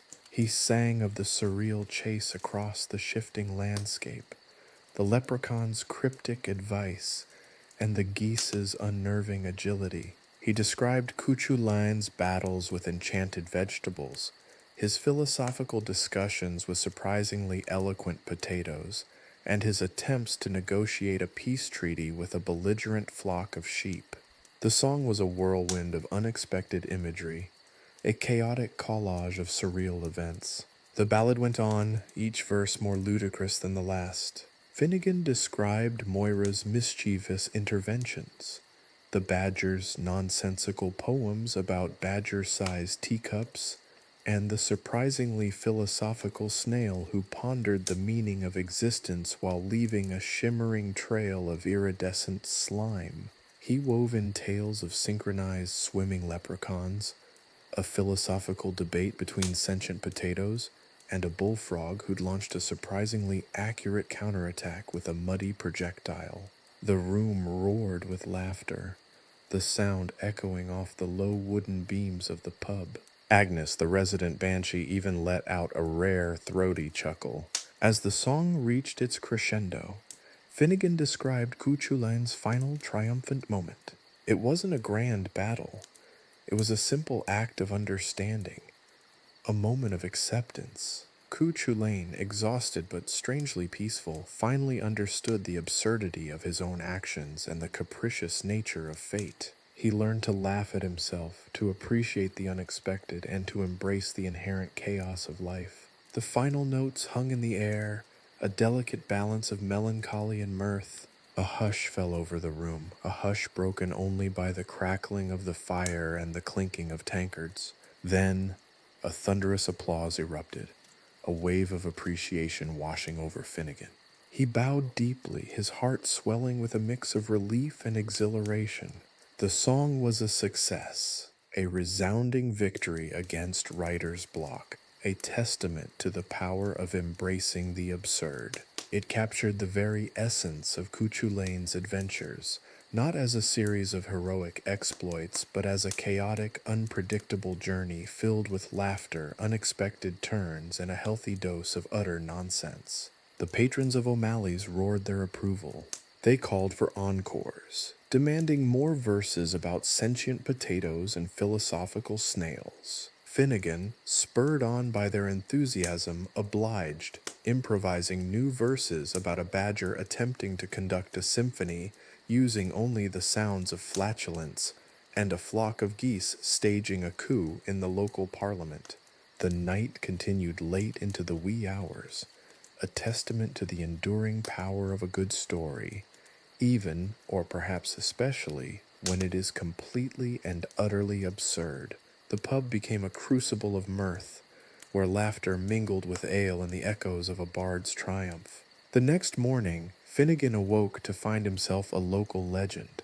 His song had spread like wildfire, traversing the Irish countryside, carried on the wind and the tongues of merrymakers. Newspapers lauded his talent. Scholars debated the philosophical implications of his work, and children chanted the chorus of "A Song of Absurdity" in playgrounds across the land. Even Chulainn, ever the pragmatist, was impressed. He'd listened to the song played on a battered phonograph in a local forge, a wry smile playing on his lips. He'd defended many cows in his time, but never had his exploits been immortalized with such captivating and hilarious effect. He even considered commissioning Finnegan to write a sequel, focusing perhaps on his less successful attempts to bake a cake using only enchanted berries and the tears of a mischievous leprechaun. As for Finnegan, he found himself enjoying a newfound celebrity. He was no longer just a struggling bard. He was a celebrated storyteller, a weaver of tales that celebrated the unexpected, the absurd, and the hilariously unpredictable. He continued to write, his muse still mischievous, but their collaboration had evolved into a symbiotic dance of creativity and chaos, a testament to the fact that sometimes the most enduring stories are the ones that defy all expectations and embrace the utter absurdity of life itself. And somewhere a monocle-wearing badger was likely composing a sonnet about the philosophical implications of perfectly brewed dandelion tea. After all, life, like a good ballad, is often more engaging when laced with a healthy dose of the unexpected, and perhaps a little bit of feathered fun. The final notes of Finnegan's harp faded into the twilight, leaving behind a silence punctuated only by the chirping of crickets and the distant lowing of cows. The sun, a molten orange orb sinking below the horizon, cast long shadows across the rolling hills of the Irish countryside. O'Malley's pub, usually a vibrant hub of noise and laughter, was unusually still, the lingering echoes of mirth gradually giving way to a peaceful quietude. The air, still thick with the scent of peat smoke and dandelion-infused ale, held a new fragrance, the quiet contentment that follows a shared narrative, a collective exhale after a storm of laughter. Finnegan, his fingers still tingling from the enthusiastic strumming, sat by the fireplace, a half-empty tankard of lukewarm ale warming his hands. He watched as the last patrons drifted out, their faces lit by the warm glow of the setting sun and the inner luminescence of a good story well told. He had expected exhaustion, perhaps a dull ache in his vocal cords, but instead he felt a strange sense of serenity. The chaos of Chulainn's adventures, the manic energy of his composition, had somehow yielded a surprising calm. He thought about the ballad, the seemingly endless stream of absurd events that he had woven together. The army of turnip-wielding warriors, the head-butting of rivers, the philosophical musings of potatoes. It all seemed ridiculous, utterly detached from the conventional heroism expected of a legend like Chulainn. Yet somehow it worked. The absurdity had, in its own peculiar way, amplified the story's impact.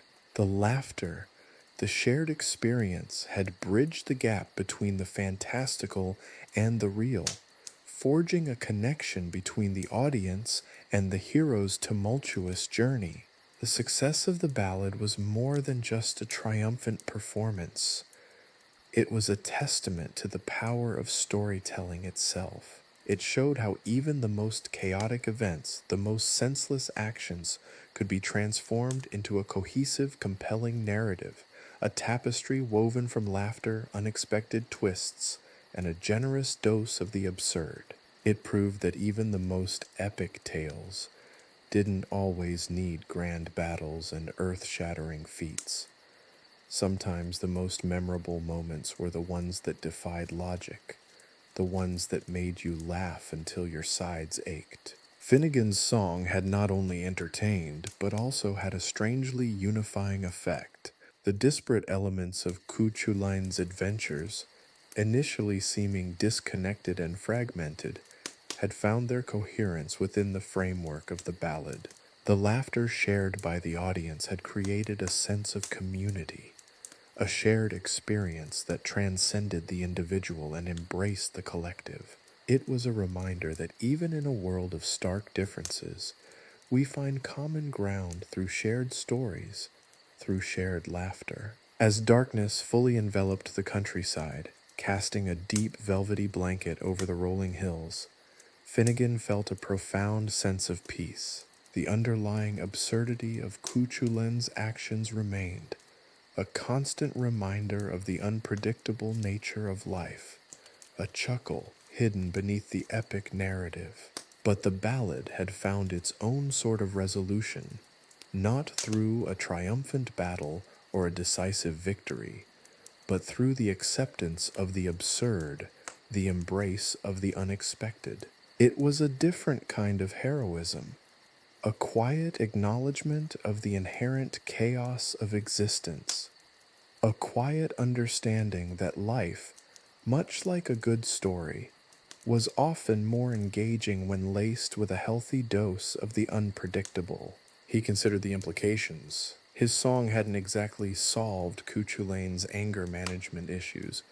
The warrior was likely still prone to sudden bovine-related fits of rage, but the ballad had offered a different perspective, a way to contextualize the chaos, to see the humor in the whirlwind. The laughter, Finnegan realized, was a kind of balm, a soothing ointment applied to the raw wounds of unbridled fury. It had transformed a potentially destructive force into a source of shared amusement, a testament to the power of perspective and the transformative nature of a well-crafted narrative. He pictured Chulainn perhaps sitting by a campfire listening to the ballad on a crackling phonograph, a wry smile playing on his lips. Maybe, just maybe, the song had planted a seed of self-awareness, a tiny spark of understanding within the heart of the legendary warrior. Perhaps in the midst of his next bovine-related outburst, a faint echo of Finnegan's absurd verses might momentarily interrupt the torrent of his rage, offering a brief reprieve, a fleeting moment of self-reflection. A gentle breeze rustled the leaves of the nearby trees, a soft whisper against the stillness of the night. The stars, countless diamonds scattered across the inky canvas of the sky, seemed to twinkle with approval. Finnegan drained the last of his ale, a sense of accomplishment washing over him. He had done more than just tell a story. He had captured the essence of a legend, not through heroic deeds, but through the lens of absurdity, weaving a tapestry of laughter that resonated long after the final note had faded. He knew that the ballad would continue to live on, passed down through generations, told and retold in pubs and by campfires, each rendition adding its own layer of embellishment, its own touch of the unexpected. The story would evolve, adapt, becoming a living entity, a testament to the enduring power of storytelling and the surprisingly unifying force of shared laughter. And perhaps somewhere in the distant future, a new bard, inspired by Finnegan's success, would write a sequel, chronicling Chulainn's attempts at anger management classes, his unexpected friendship with a flock of particularly philosophical geese, or his accidental invention of a self-stirring cauldron fueled by the dreams of leprechauns. The night deepened, the stars growing brighter in the absence of moonlight. Finnegan smiled, a quiet contentment settling within him. He had found his peace not in the grand narratives of heroic deeds, but in the embrace of the absurd, in the laughter shared with an audience, in the quiet realization that even the most chaotic of lives could be transformed into a compelling story, a testament to the enduring power of a good yarn, well spun. As he finally rose to leave, he cast one last look at the peaceful countryside, the quiet hum of contentment, a far cry from the boisterous chaos of the evening's performance. The power of a good story, he mused, lay not just in its ability to entertain, but in its power to transform, to connect, to heal, even to bring a fleeting moment of peace to the heart of a raging warrior. And that, he thought, was a story worth singing. Chapter 4. The Sword's Strike. The air in Chulainn's armory hung thick with the scent of oiled leather and simmering resentment, Rows upon rows of gleaming swords, spears, and battle axes lined the walls, their polished surfaces reflecting the flickering candlelight in 1,000 angry glints. It wasn't the usual pre-battle tension. This was something far more petulant. The source? A labor dispute of epic proportions, starring the legendary warrior's own sword. The sword, a magnificent blade named Stormbringer, though Chulainn privately called it Grumbles, had issued a formal list of demands. It wasn't the usual requests for sharpening or polishing. This was a full-blown manifesto for improved working conditions. The document, painstakingly etched into a small, surprisingly pristine scroll, detailed exorbitant overtime pay for all battles fought after sunset, hazard pay for encounters with any creature deemed mythologically unpleasant, which included, but wasn't limited to, leprechauns, banshees, and particularly grumpy badgers, and a comprehensive benefits package including a monthly supply of the finest whetstones and a heated scabbard for those chilly Irish nights. Chulainn stared at the scroll, his jaw slack. He'd faced down armies, wrestled monstrous sea serpents, and even survived a particularly nasty encounter with a fey lord who had a serious obsession with collecting miniature spoons. But a labor dispute with his own sword? This was beyond his experience. Even his warp spasm rage, usually triggered by anything bovine-related, seemed inadequate for this situation. He sighed, the sound echoing through the silent armory, bouncing off the disgruntled weaponry. Right, he mumbled, scratching his beard. Let's see. Overtime for battles after sunset. Hazard pay for mythological unpleasantness. Heated scabbard. He ran a hand over his face, the weight of his legendary status pressing down on him. This wasn't exactly how he'd envisioned spending his Tuesday. The other weapons in the armory seemed to be holding a silent protest, their polished surfaces dull with disapproval. A particularly ornate battle axe leaned heavily against the wall, its head almost touching the ground in a gesture of profound weariness. A collection of javelins huddled together in a corner, muttering amongst themselves in what Chulainn could only assume was a very pointed commentary on the current labor situation. Suddenly, Stormbringer itself began to hum, a low, resonant thrum that vibrated through the armory. The scroll in Chulainn's hand trembled slightly. I believe, Stormbringer's voice resonated, a deep baritone that somehow managed to sound both regal and petulant, that my demands are entirely reasonable. I have, after all, endured centuries of brutal battles, countless slashes, and the indignity of being used to slice through particularly stubborn knots of seaweed. Chulainn blinked. He was starting to wonder if the ale from O'Malley's last night had been exceptionally potent. He pinched himself. Nope, still felt the same. Seaweed? He questioned. You mean you complain about the seaweed? That's your biggest complaint? Stormbringer didn't answer immediately. A low groan seemed to ripple through the length of the blade, as if it were wrestling with the indignity of explaining its grievances. The seaweed, it finally declared, was particularly resilient, and it didn't offer any hazard pay whatsoever. Chulainn rubbed his temples. This was going to be a long negotiation. He considered his options. He could, of course, simply ignore the sword's demands, but the thought of facing an army with a sullen, underpaid sword didn't appeal to him. He had seen sullen, underpaid swords before. Their lack of enthusiasm usually resulted in dramatically missed targets and a severe lack of finesse. And besides, the other weapons in the armory were already looking restless. All right, Grumbles, he sighed, trying to maintain a calm facade. Let's discuss this rationally. Overtime pay after sunset, I can see that. Hazard pay. Well, we can establish a point system for mythological unpleasantness. And the heated scabbard. The conversation that followed was a masterclass in bizarre industrial relations. Chulainn found himself arguing the merits of different types of whetstones, debating the definition of mythologically unpleasant.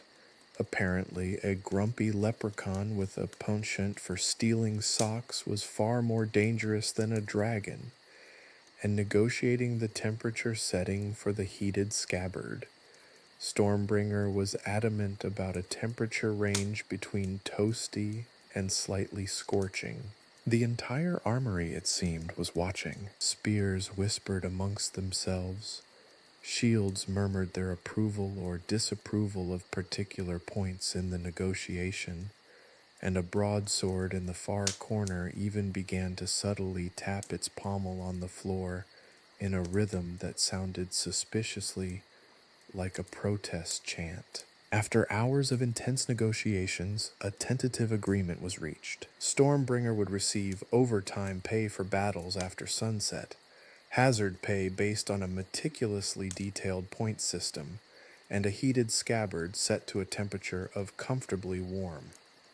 In return, it promised to perform its duties with enthusiasm, to keep a positive attitude on the battlefield, and to refrain from complaining about the seaweed. Further, it agreed to help mediate the grievances of the other weapons. A union was forming, and Chulainn was its reluctant but ultimately exasperated leader. The armory, once filled with the silent resentment of disgruntled weaponry, now buzzed with a strange new energy. The weapons, feeling heard and understood, polished themselves with renewed vigor, their surfaces gleaming under the candlelight. Even the battle axe stood a little taller, its head held high, a new spring in its metallic step. The labor dispute was far from over, but for now peace of a sort had been brokered.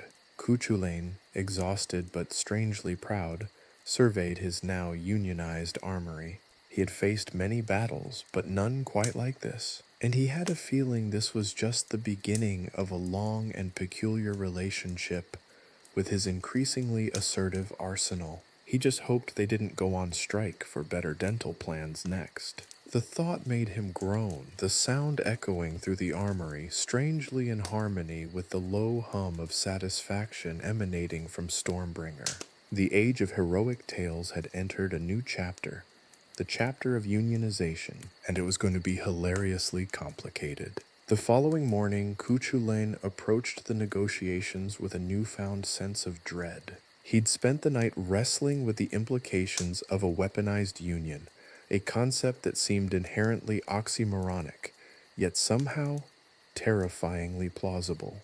The other weapons were already holding a meeting, a cacophony of metallic clanks and muttered grievances filling the armory. He felt a headache coming on, and it wasn't even noon yet.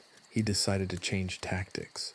Instead of the armory, a place thick with resentment and the faint scent of old blood, he opted for a sun-drenched meadow outside the village. Perhaps a change of scenery would help soothe Stormbringer's demanding spirit. He packed a picnic basket, a rather extravagant one, filled with cheeses, pastries, and a rather alarming amount of mead, hoping to bribe, or at least placate, his increasingly temperamental blade. Upon reaching the meadow, he found Stormbringer nestled amongst wildflowers, basking in the sun. It wasn't the image of a disgruntled, overworked weapon he'd expected. The sword seemed content, almost serene. "Good morning, Grumbles," Chulainn said, attempting a casual tone that felt wildly inappropriate given the circumstances. He set down the picnic basket with a thud. Stormbringer responded with a low hum, almost a purr. "The sunlight is quite agreeable," it declared, its voice surprisingly melodic. "And the wildflowers. Delightful." Chulainn blinked, utterly bewildered. This wasn't the furious, overtime-demanding sword from the previous night. This was picnic-enjoying Stormbringer. He cautiously opened the basket. "I brought some refreshments," he stammered, offering the sword a selection of cheeses. To his astonishment, Stormbringer accepted the cheese with a grace that would have shamed a seasoned courtier. It proceeded to delicately nibble the cheese, occasionally pausing to admire a particularly vibrant buttercup. Chulainn watched, his jaw slack, His initial strategy of negotiation, which involved carefully crafted arguments and well-reasoned compromises, suddenly felt woefully inadequate. So, Chulainn began, trying a different approach. About those demands. Stormbringer paused mid-chew. Oh yes, the demands, it said, a hint of mischief in its tone. I've given them some further thought, and then began a negotiation unlike any Chulainn had ever encountered. Stormbringer's revised demands were far more peculiar. It requested, among other things, a personal bard to serenade it during battles, a custom-made scabbard lined with the finest silk, and this was the pièce de résistance, a weekly picnic in a meadow of precisely 37 daisies. Chulainn struggled to keep a straight face. This wasn't about overtime or hazard pay. This was about the finer things in life, as interpreted by a sentient, cheese-loving sword. He tried to argue, to reason, to explain the practical impossibilities of finding a meadow with exactly 37 daisies each week, but Stormbringer remained unmoved.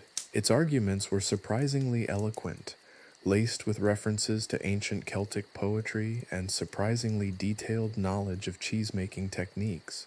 The negotiations became a bizarre dance of compromise and concession.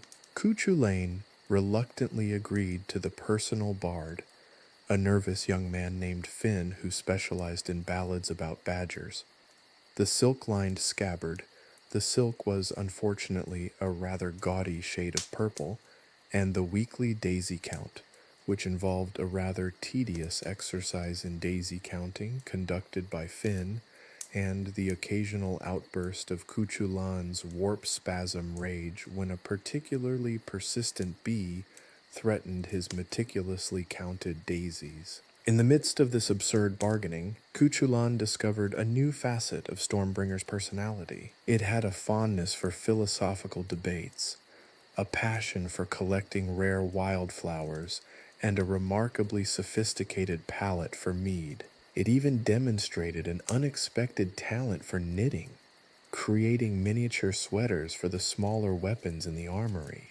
The negotiations stretched on for days, punctuated by picnics, philosophical discussions, and the occasional outburst of Chulainn's rage, usually triggered by Finn's slightly off-key singing or a rogue ladybug landing on a carefully positioned daisy. Eventually, a strange sort of peace was reached, a truce born not of logic or reason but of shared appreciation for fine cheese, beautiful meadows, and the surprisingly soothing effect of well-crafted ballads about badgers. The union, it seemed, had taken on a life of its own, evolving into a bizarre community of weaponized camaraderie, fueled by unexpected indulgences and the shared experience of negotiating with a temperamental, cheese-loving sword. Chulainn, perpetually exhausted but oddly amused, found himself adapting to this new reality. He learned to appreciate the finer points of daisy counting, developed a tolerance for Finn's slightly off-key singing, and even discovered a hidden talent for knitting miniature badger sweaters himself. The age of heroic tales had indeed entered a new chapter, one filled with unexpected compromises, peculiar friendships, and the constant low-level hum of a contented yet still somewhat demanding sword. The saga of Chulainn and his unionized arsenal was far from over, and it promised to be hilariously complicated and strangely fulfilling, all at the same time. He just hoped they didn't decide to demand health insurance next. The thought sent a shiver down his spine, and he reached for another slice of cheese, suddenly craving the comforting simplicity of a peaceful picnic. The battle for bovine protection, it seemed, had been replaced by a far more peculiar, far more bizarre struggle for workplace harmony. But it was a struggle he would face. One picnic, one daisy, one badger ballad at a time. The meadow, with its now slightly depleted daisy population, faded into the background as the dispute escalated. Stormbringer, surprisingly, wasn't the problem. The problem was the other weapons. They'd formed a solidarity committee, a heavily armed, highly opinionated group demanding better working conditions, hazard pay for battles involving particularly aggressive badgers, and, inexplicably, dental insurance. Chulainn, still reeling from the Daisy debacle, was at his wits' end. This wasn't the legendary warrior's vision of glory. He'd imagined heroic battles, monstrous foes, and perhaps a little light dragon slaying. He certainly hadn't anticipated the intricacies of labor law in a world populated by sentient weaponry. He considered fleeing perhaps to a distant island inhabited solely by non-unionized rocks. But his sense of duty, or perhaps a lingering fear of Stormbringer's wrath, kept him tethered to the increasingly chaotic situation. The solution, or rather the temporary reprieve, arrived in the form of Balor, the ancient anvil. Balor wasn't just any anvil. He was the oldest, wisest, and most impartially judged anvil in the land, a legendary figure known for his unwavering fairness and his ability to settle even the most intractable disputes. He possessed a booming voice, capable of silencing even the most boisterous weapons, and a profound knowledge of ancient Celtic legal codes, a subject which, surprisingly, held significant relevance in this particular case. The arbitration took place in the village blacksmith's forge, a smoky, chaotic space filled with the clang of hammers, the hiss of bellows, and the lingering scent of burnt metal and singed dreams. Balor, perched upon a sturdy oak block, surveyed the room with his ancient, slightly chipped, but undeniably wise eyes. The assembled weaponry formed a semicircle, a daunting array of swords, spears, axes, and maces, each radiating a distinct aura of disgruntled professionalism. Balor began with the gravity of a judge presiding over a high-stakes trial. "Let the record show," his voice reverberated, causing sparks to fly from a nearby forge, "that we are assembled here today to adjudicate a dispute of monumental significance, a dispute that threatens the very fabric of our societal harmony, a dispute, dare I say it, concerning the rights and privileges of sentient weaponry." A ripple of murmurs went through the assembled weapons. Stormbringer, sporting a newly knitted badger sweater, a rather fetching shade of turquoise, Chulainn had to admit, shifted slightly. Even the usually belligerent battle axe, known only as the cleaver, seemed to be paying attention. "The plaintiff," Balor continued, pointing a rusty finger at the head of the Weapons Solidarity Committee, a particularly vocal and assertive broadsword named Justice, claims unfair labor practices, inadequate hazard pay, and a lack of comprehensive dental coverage. The defendant.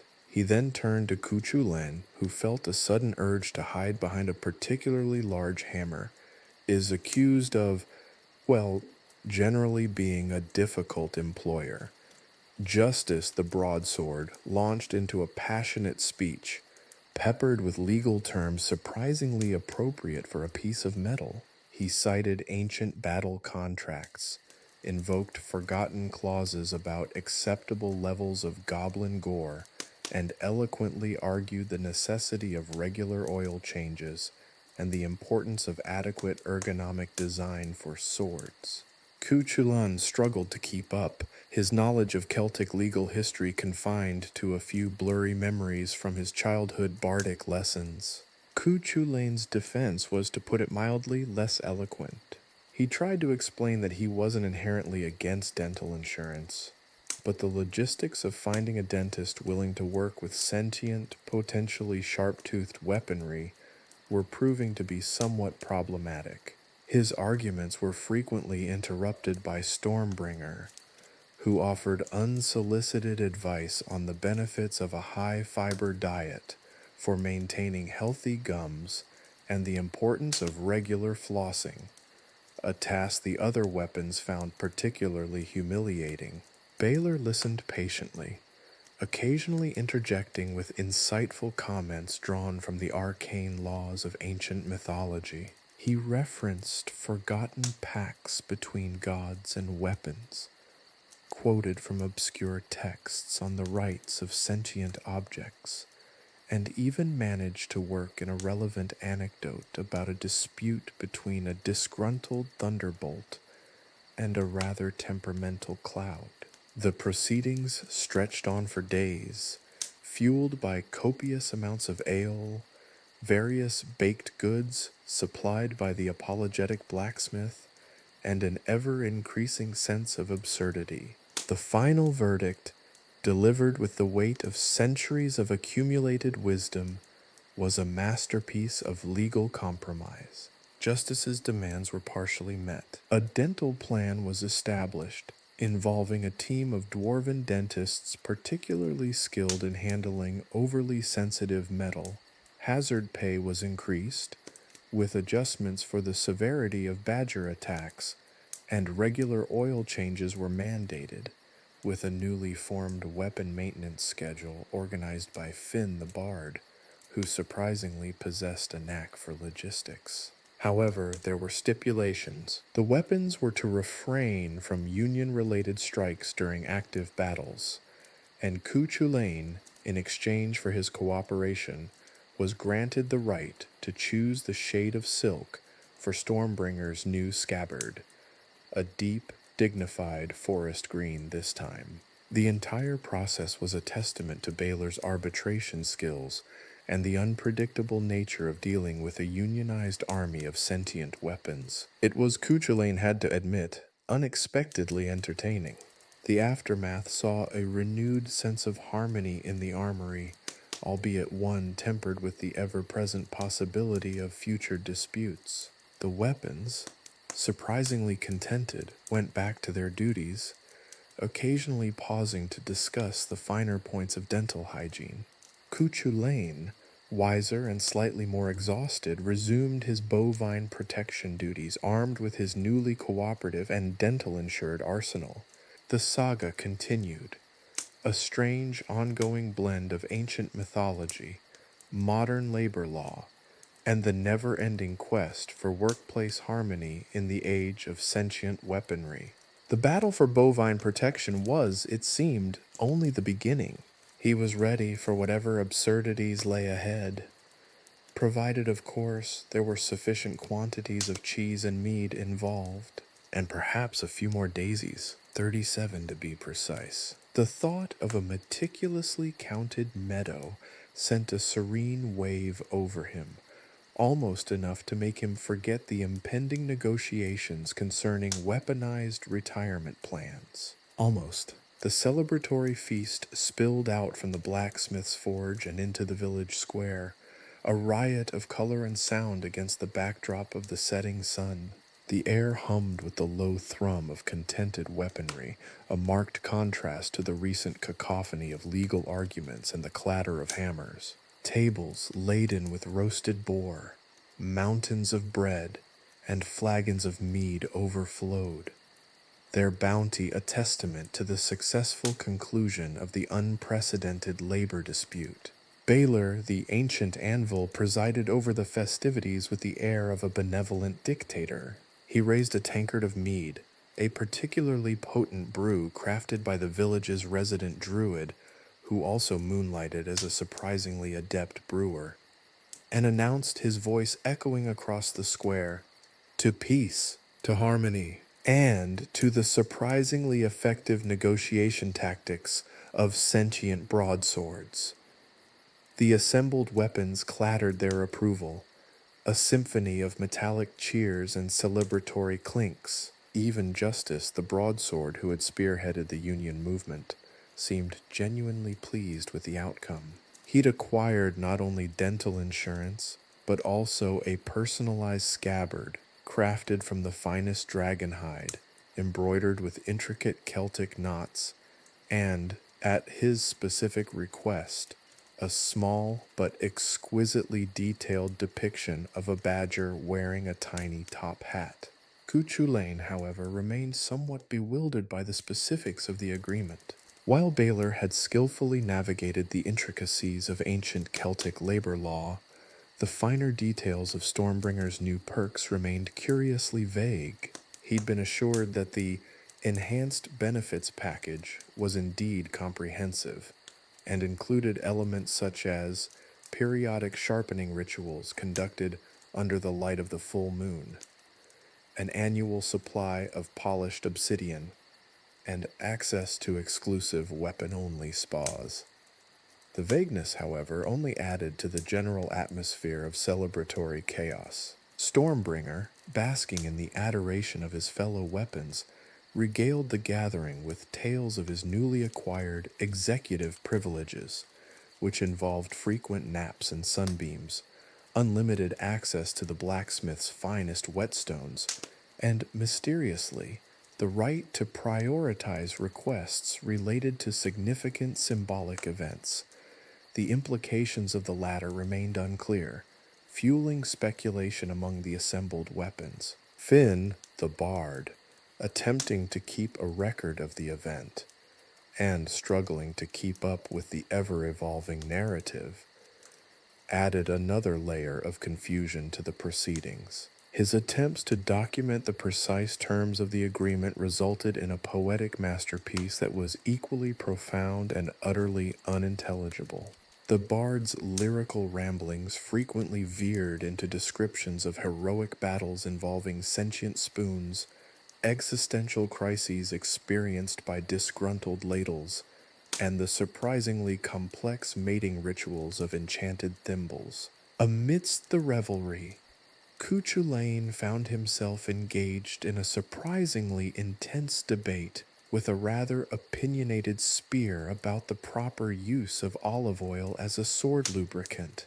The spear, a rather intellectual weapon with a penchant for philosophical arguments, argued vehemently for the benefits of organic, cold-pressed olive oil, while Stormbringer, equally passionately, advocated for a more traditional mixture of beeswax and boar fat. Chulainn, thoroughly exhausted from weeks of negotiations and the general absurdity of the situation, found himself nodding in agreement with both of them, convinced that both options had merit. The feast continued late into the night, a swirling vortex of mead, laughter, and increasingly bizarre conversations. The weapons, no longer burdened by labor disputes, revealed surprising depths of personality. The cleaver, previously known for his brutal efficiency, displayed a surprisingly delicate touch when carving a roasted goose. Justice, now happily sporting his dragon-hide scabbard, recited poetry from ancient texts, surprising everyone with his poetic talent. Even the usually grumpy maces seemed to find joy in the general bonhomie. As the night progressed, a new level of understanding permeated the gathering. The weapons, once viewed as mere tools of war, were now acknowledged as sentient beings with their own needs and desires. Chulainn, in his own chaotic way, had learned a valuable lesson that even the most terrifying warriors could benefit from a well-structured dental plan, a sympathetic ear, and an occasional supply of finely polished obsidian. The following days were filled with a newfound sense of peace in the village. The weapons, energized by their improved working conditions, were more efficient than ever before. The blacksmith's forge hummed with activity as the weapons underwent their mandatory oil changes and regular sharpening sessions. Finn, having recovered from the bardic marathon, continued his meticulous record-keeping, although his accounts of the events remained a delightfully surreal mixture of fact and fiction. Chulainn, however, found that his life was far from dull. The vague terms of Stormbringer's enhanced benefits package continued to yield unexpected outcomes. One day, a delivery arrived containing a crate of exquisitely crafted miniature battle axes, each a perfect replica of Stormbringer, supposedly intended as stress-relieving accessories. Another day, a delegation of griffins arrived, bearing an invitation to a prestigious weapons spa in the Whispering Mountains, a remote location famed for its healing mineral springs and expert metal polishing services. These strange and wonderful events became the norm, making Chulainn's life a constant balancing act between his bovine protection duties and the increasingly peculiar demands of his sentient arsenal. He learned to appreciate the absurdity of it all, the constant surprises, and the unexpected joy of negotiating with a unionized army of talking weapons. The saga of Chulainn and his overly demanding sword continued, a testament to the unpredictable nature of heroism, the complexities of labor relations, and the enduring power of compromise, even when that compromise involves an annual supply of polished obsidian and access to exclusive weapon-only spas. The tale, as always, remained a unique blend of ancient mythology and modern absurdity, proving that even a legendary warrior could find himself grappling with the intricate world of labor law, one absurd incident at a time. And, of course, there were still more daisies to be counted, 37 to be exact. The seemingly mundane task became a source of unexpected calm in his life, a quiet counterpoint to the chaotic symphony of his life with a sentient sword. And who knew? Maybe next year they'd add dental insurance for the cows. The thought made him chuckle, a low rumble of amusement that faded into the hum of a contented, well-oiled stormbringer. The sun dipped below the horizon, painting the Irish countryside in hues of fiery orange and soft lavender.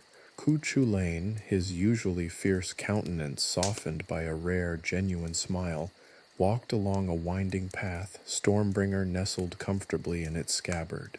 The sword, surprisingly quiet for once, seemed to hum with a low, contented thrum. The recent flurry of weapon union negotiations, the bizarre spa treatments in the Whispering Mountains, the inexplicable arrival of miniature battle-axe stress relievers, all of it seemed to have faded into a pleasantly surreal backdrop to his existence. He paused, gazing at a field of daisies. He'd lost count of how many he'd counted over the past few weeks. A quiet ritual that had surprisingly become a source of solace.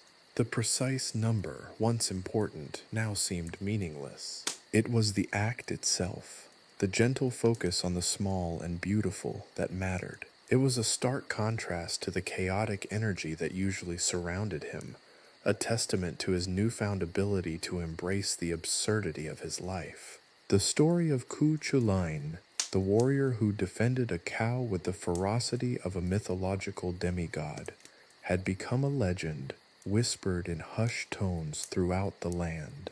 But it wasn't a legend of epic battles and monstrous foes. It was a legend of a man, a demigod technically, who found himself caught in a whirlwind of unexpectedly hilarious situations, all stemming from his over-the-top reactions and a very vocal, opinionated sword. The bards, forever struggling to capture the chaotic essence of his adventures, had woven tales that were as fantastical as they were unbelievable. Finn, ever the diligent if somewhat eccentric chronicler, had produced a collection of poems and songs that oscillated between accurate depictions of events and wildly imaginative flights of fancy. His ballads now included heroic battles fought with enchanted cutlery, philosophical debates among sentient kitchen utensils, and the surprising romance between a grumpy kettle and a charming frying pan. The truth, as always, was lost somewhere between the lines, buried under layers of poetic license and imaginative embellishment. The legacy of Chulainn, however, transcended the specifics of his adventures. It was a legacy of laughter, a testament to the humor inherent in the juxtaposition of the epic and the absurd. He, the legendary warrior, had become a symbol of unexpected joy, a reminder that even the most terrifying situations could hold a kernel of absurdity. His journey hadn't been about conquering fearsome monsters or claiming mythical treasures. It had been about learning to navigate the complexities of sentient weaponry, the intricacies of labor laws, and the unexpected joys of a well-oiled sword. It had been about finding humor in the face of chaos, about discovering peace amidst the pandemonium. The villagers, once terrified by his rage, now regarded him with a mixture of awe and amusement. They told tales of his epic cow-related escapades, their voices brimming with laughter and affectionate mockery. The blacksmith, his forge humming with activity, often paused to share a chuckle with Chulainn over a particularly absurd episode. Perhaps the time Chulainn had inadvertently started a debate on the merits of different types of mead among the local waterfowl, or the occasion when he'd accidentally headbutted a particularly stubborn river, only to emerge victorious with a surprisingly clear understanding of the river's environmental concerns. Even Stormbringer, the once demanding sword, seemed to have found a certain contentment in his role as the instigator of chaos. He still enjoyed his enhanced benefits package, the full moon sharpening rituals, the polished obsidian, the weapon-only spas, but his complaints were now tinged with a playful irony. He'd learned, just as Chulainn had, to appreciate the inherent absurdity of their existence. As Chulainn continued his walk, the setting sun casting long shadows across the countryside, he reflected on the nature of heroism. It wasn't always about grand battles and heroic deeds. Sometimes it was about finding humor in the ordinary, about embracing the unexpected, about acknowledging the inherent comedy in the human condition. His adventures had challenged the traditional notion of heroism, replaced the grandiose narratives of mythical battles with a more nuanced, humorous perspective. He had shown that heroism wasn't about flawless victories or unwavering strength. It was about resilience, about laughter in the face of adversity, and about the ability to find joy even in the most chaotic situations.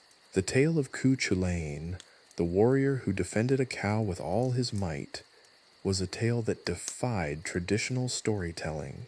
It was a story that celebrated the absurd, the unexpected, and the enduring power of laughter in a world that often seemed too serious. He reached a small hill overlooking the village, the lights of the houses twinkling like fallen stars. He smiled, a quiet, contented smile. The future was uncertain, full of unknown adventures, potentially involving more cows, more sentient weapons, and possibly more unexpectedly hilarious situations. But he was ready. He had Stormbringer, his surprisingly well-adjusted sword, a newfound appreciation for daisies, and a healthy sense of humor. And that, he realized, was all the heroism he needed. He turned towards the setting sun, Stormbringer at his side, a silhouette against the fading light, ready for whatever ridiculous adventure might await. Perhaps a debate on the proper use of dragonhide in scabbard construction, or maybe a surprise visit from a delegation of philosophical spoons. The possibilities were endless, as absurd as they were exciting, and Chulainn, with a chuckle that echoed faintly in the evening breeze, walked on, his legend continuing, a testament to the unpredictable nature of heroism and the enduring power of laughter. The legacy of laughter, he realized, was far more enduring than any tale of epic battle. And as he walked, he wondered how many more daisies he would count tomorrow. The answer, he knew, was entirely inconsequential and utterly perfect.